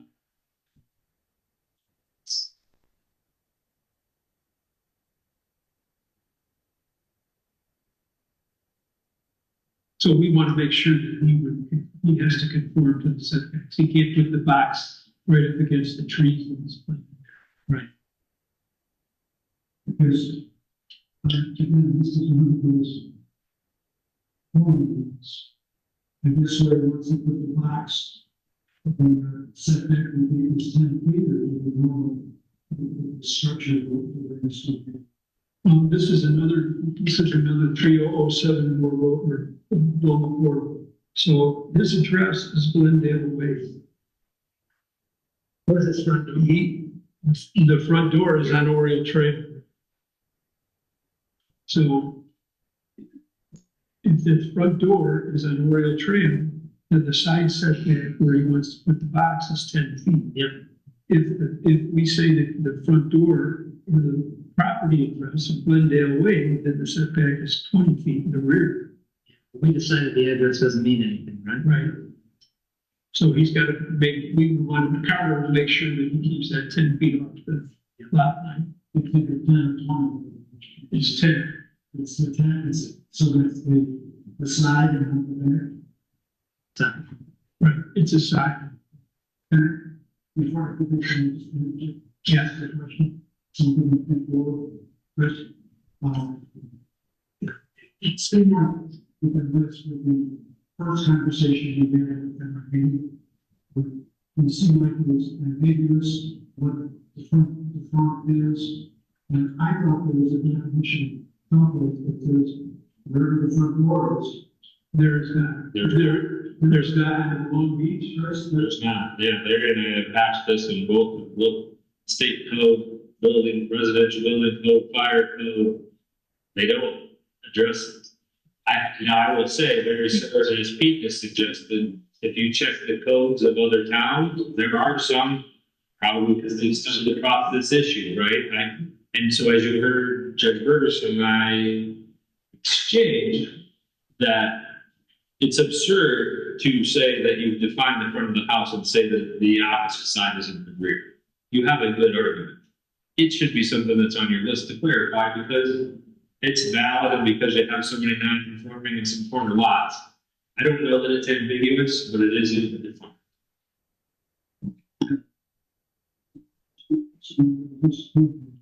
We have voted. So we entertain a motion to approve this, or to make sure he meets the 10 foot.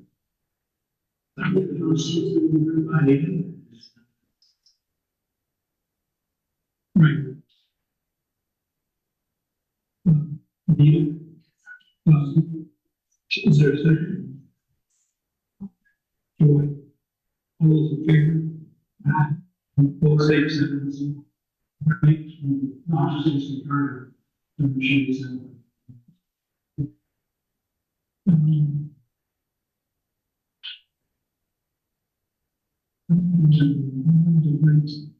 Open, 2105 open, 7-foot fence inside the rear yard. Must be 6 inches inside the property line. This is in conformance with our ordinances. Must it so. Here it is.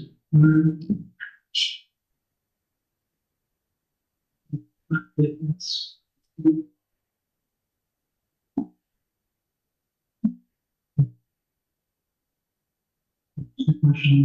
yeah.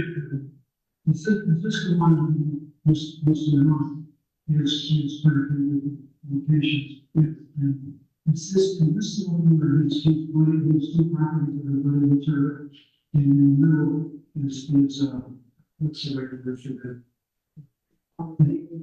Vacated courtyard or something like that? Is that what this is? Yes, it's one of them that's vacated. That's doing something with it, like it's going through it or something.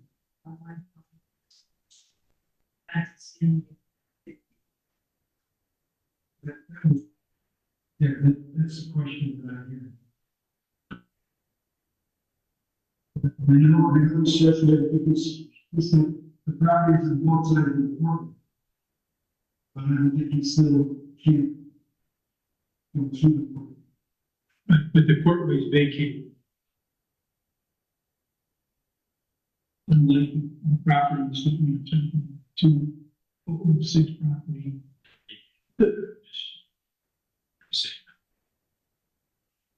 Right, I mean, I don't know that, I'm just taking on the surveyor's word, which is big survey, that's, if it's vacated, it's theirs, so that's a different story. I mean, I haven't checked this, but I'm taking the surveyor's word. Stamp that you're supposed to. Right. Right. So as Joyce said, the fence is in the courtway, the vacated courtway. It's on his half of the street, of that courtway. So vacated means that two properties that meet each other. Yes. Well, that's what it says on here. If you look at the drawing, it shows half belongs to the one lot and half belongs to the other. I don't know that. Right, I don't know the one, you, what you're saying is correct. It was the other property and. Okay. So is there a fence all the way around the pool? I mean, I can pull it up. Maybe the one that's it's got a pool kind of between lot 6 and 7 there, just north of the vacated courtway. I just want to be sure that the pool is totally fenced. There is a fence. There is one. I don't know about the courtway stuff.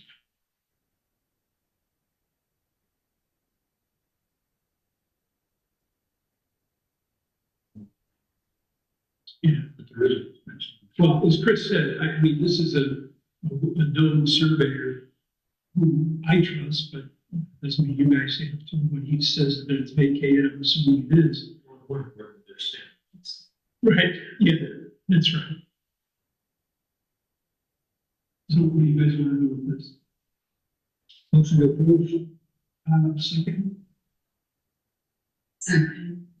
Rita, all those in favor, aye. Both same sign. And did you get that?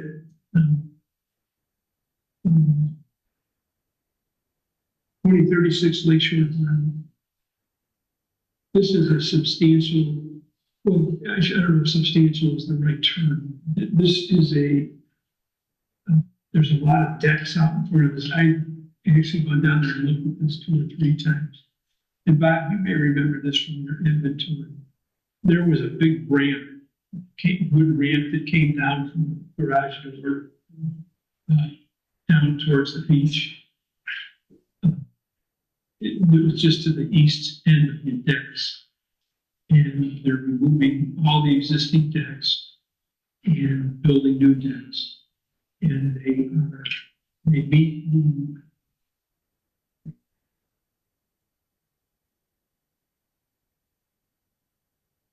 that is the question. They meet the 106, they meet the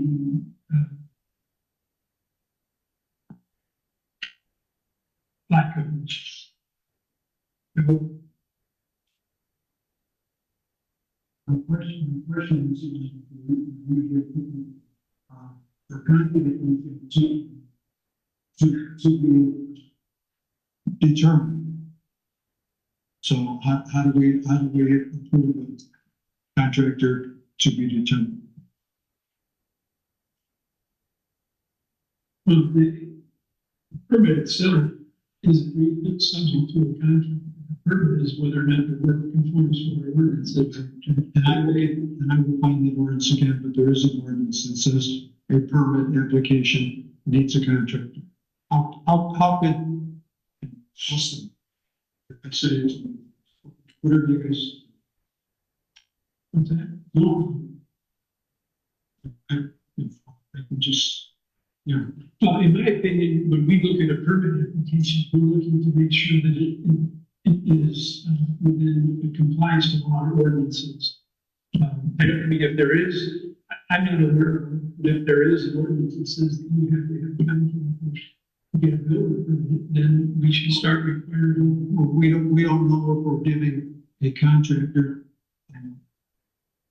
Because is he registered? We don't know if the contractor is registered, so we're gonna. They have. Well, but he's to be determined. I'm saying is that job is part of those that inspects it. that guy would be registered. You see how many tickets are registered? It's fine, that's fine, but all I'm saying is that therefore, this is again, conditional permit, because we're conditioning it on that he's gonna get somebody that we should research that he is available and is registered. I'll stop. Okay. I forgot where we were. 2036, for that. So they meet the setback requirements, they meet the square foot coverage requirements. They meet they're behind the 106 line, and the stairs are parallel with the ceiling. So when I looked through it, I found that they meet, except for they don't. Ken? I'll second. Joy? All those in favor, aye? Aye. Pose same sign? I'm saying. Okay. 2207 Chasington. 2207? Sure. I didn't either.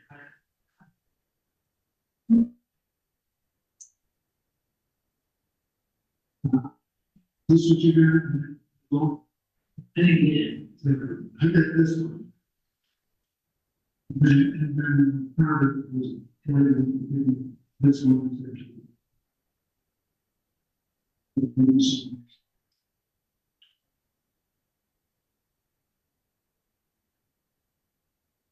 Oh, okay, now I know which one this is. Let me screen share this. This has a problem.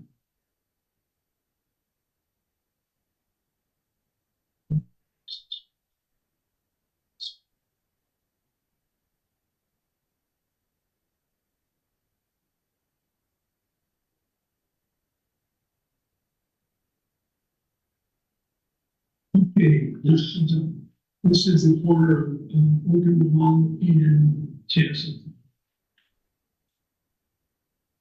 So what they're wanting to do, from what I understand, is put a new patio. Where it says proposed flagstone patio, and there's a honeycomb pattern here. Where's Oaken Lawn?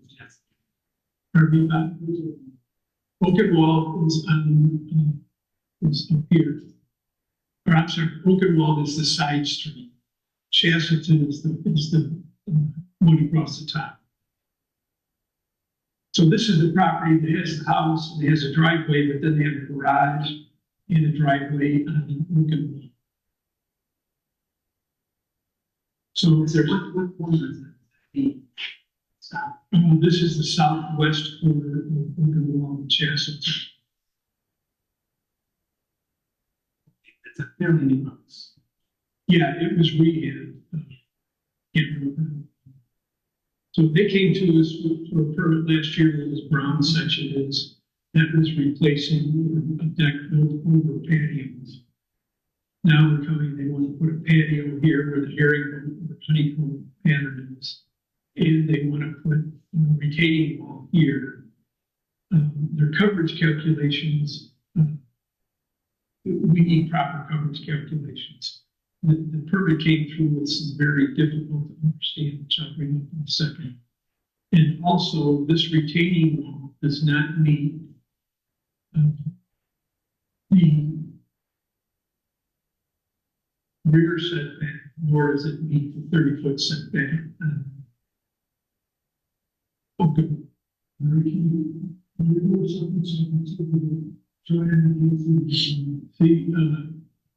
See my mouse right here where it says garage? See that? Yeah, and if you go down here, you'll see where this retaining wall, that retaining wall is, yes, right here. Where it says, yes, that retaining wall is not, or is encroaching into the rear setback. And it's encroaching into the 30-foot setback on the Oaken Wall side. And we don't have proper comfort zones.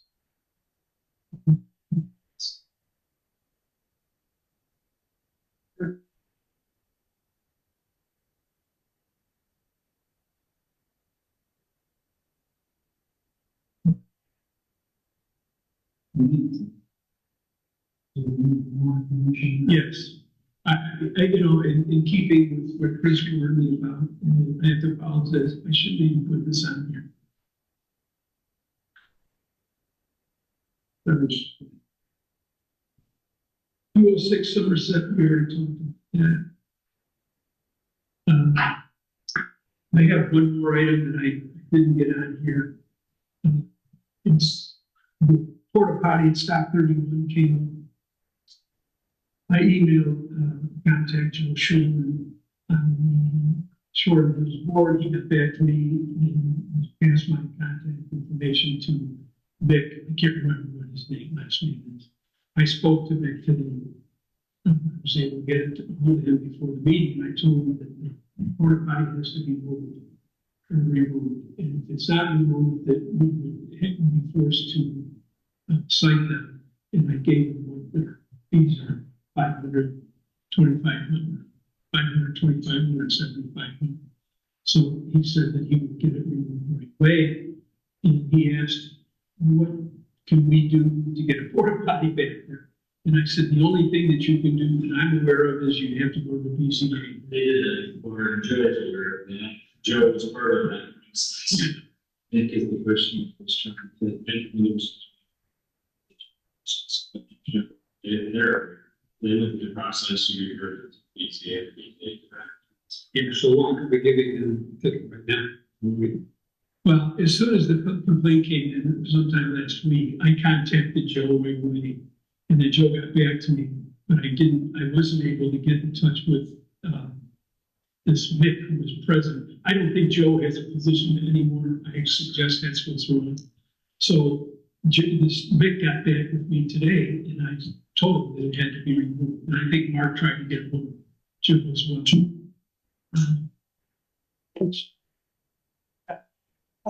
Question number one, and now we have Mark with us. Whose responsibility, is that a good word? Is it the building commission or is it the police that should remove? Who's a remover? Okay, so that's question number one. Question number two, how about that sign? I thought we agreed a couple of months ago that that big sign in the street is supposed to be gone because it's not a commercial area anymore. It's residential. Who's supposed to get rid of that sign? You know, we did talk about that and I have not done anything about it. I'll have to get with Chris, Carlson, right, the realtors. Discuss whether that's grandfather, whether it is what you said is so. But supposedly grandfather or not, if it's not a commercial area, then you could still leave a sign after. So I will see how it's one of the infamous gray areas. Yeah, and then the other comment is on that sign, they changed it now where they're saying rentals. So I don't know what those people, anyway, I just wanted to bring. Joe, I can address that just a little bit. And I had several months ago, Joe Schulman from the Shore Hills Association. It was over the winter. I don't remember exactly when. And this Mick, who's president of the association, came into our office, my office, and wanted to talk about that property. And I said, well, the only thing I can tell you is that I know Mark, I'm not sure what the name of the company is. Mark had a company that actually perused rental sites or something. Didn't you have somebody that did that? They would find VRB or I don't even use software. Okay, maybe the software. I'm sorry. It's not sure. They're having issues with regard to their permits, so that's probably self-serving. Right, so they were asking me, and I said, well, look, it's part of Long Beach now, so you can't rent for less than 30 days. So, from a policing standpoint, I suggested that they get a hold of the town clerk's office. And, again, that's the question, I suppose, what's in it? Can we get a copy of the original agreement between us and the homeowners that gave them permission to continue operating as a commercial area, except up to, it was abandoned or stopped or something like that. It's a rental property. It is, right, that's right. Yeah, but it was a long-term rental plan. Yeah, that's my understanding, but I mean, your ordinance has covered that, that it's a long-term rental, that at least on file, never if not. They, I think the practice has been very reminder, they file these here, They know, I appreciate your idea. But they know what the situation is, that it was signed, and we went through an elaborate process of attorneys, movement and stuff like that, developing an agreement, they know what it is. So they need to know what their allowances is, and let's start issuing fines to this people. Instead of granting another dispensation. probably, I don't, the issue is, because it's not a commercial anymore, it's not a real estate office, so they surrendered that, it's a residential unit now, that they can rent out as long as they comply with the ordinance, so. And then, Then the sign has to come down. yeah, the sign has to come down. That's the point. Sign, I don't know, that's, I don't think. Why, Chris, I'm sorry. As I sit here, I cannot give you an opinion on how. Okay, but let me just ask logical. If it's commercial, they got a commercial sign up. Now it's not a commercial area, so the commercial sign should go down. I don't understand. Oh, it's commercial, but yeah, what if it's the Bluebird house now, and they name their house, people are allowed to know, I don't know, I am not suggesting, I'm not advocating for that, I just. Okay, We have sports, they pick that advantage. I'm not saying that it's not. then the second, third, or fourth, last one, is when they went to the BZA and they wanted to make sure, because they were encroaching on the roadway. And when they put in their rope fence, and also they said they wanted to have a sign that says, Shoreland Hills, right? And I think the BZA approved one, but they put in 2 signs.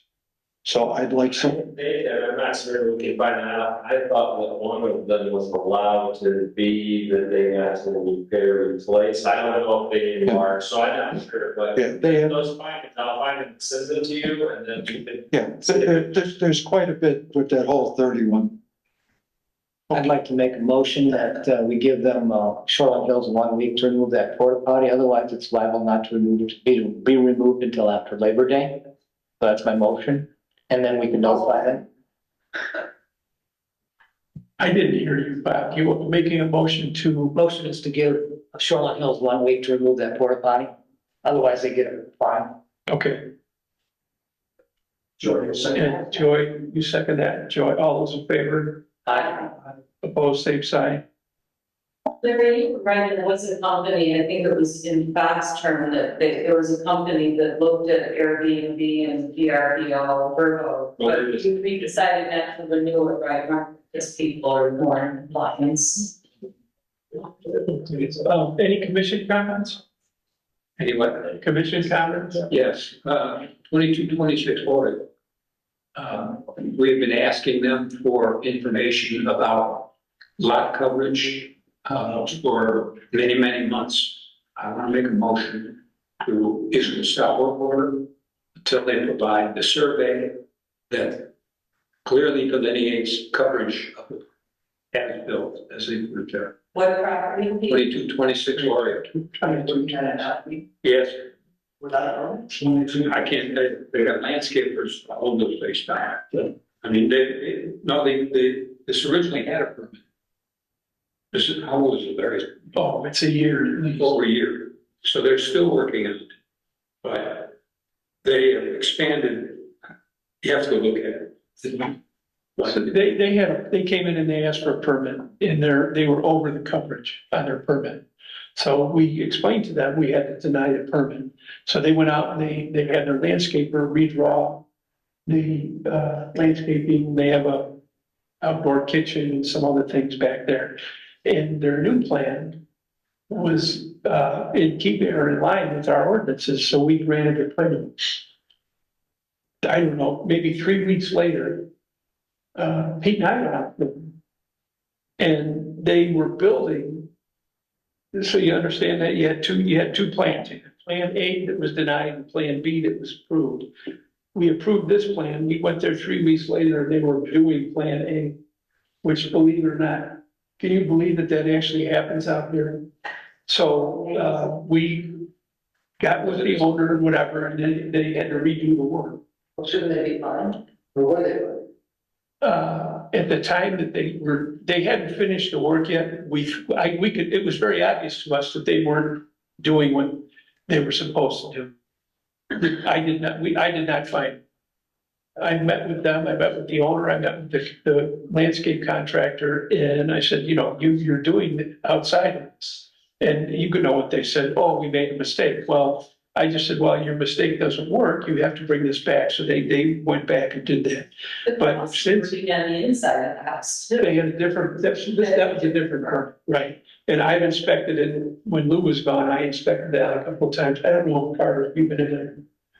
So, then Pete and I went over there, and it appears it's an odd lot because it's the back of the house is on the golf course. And when you look at where the golf course fairway is cut, that's a definitive line. But when you look on the survey line is well into the fairway.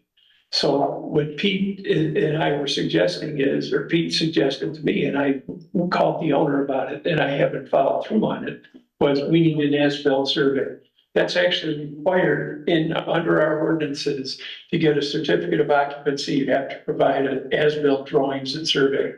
So, Bob, your motion is to put a stop work order. That's my motion. Or Pete's motion is to put a stop work order on until we get that. Right? I'll second that. Okay, Bob, all those in favor? Opposed, same sign.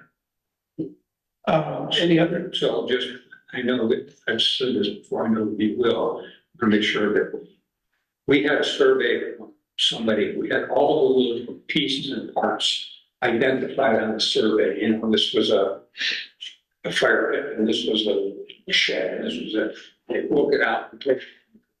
The survey we got from them was impossible to determine what the actual footage was. So we want something that clearly delineates every square foot of the structure.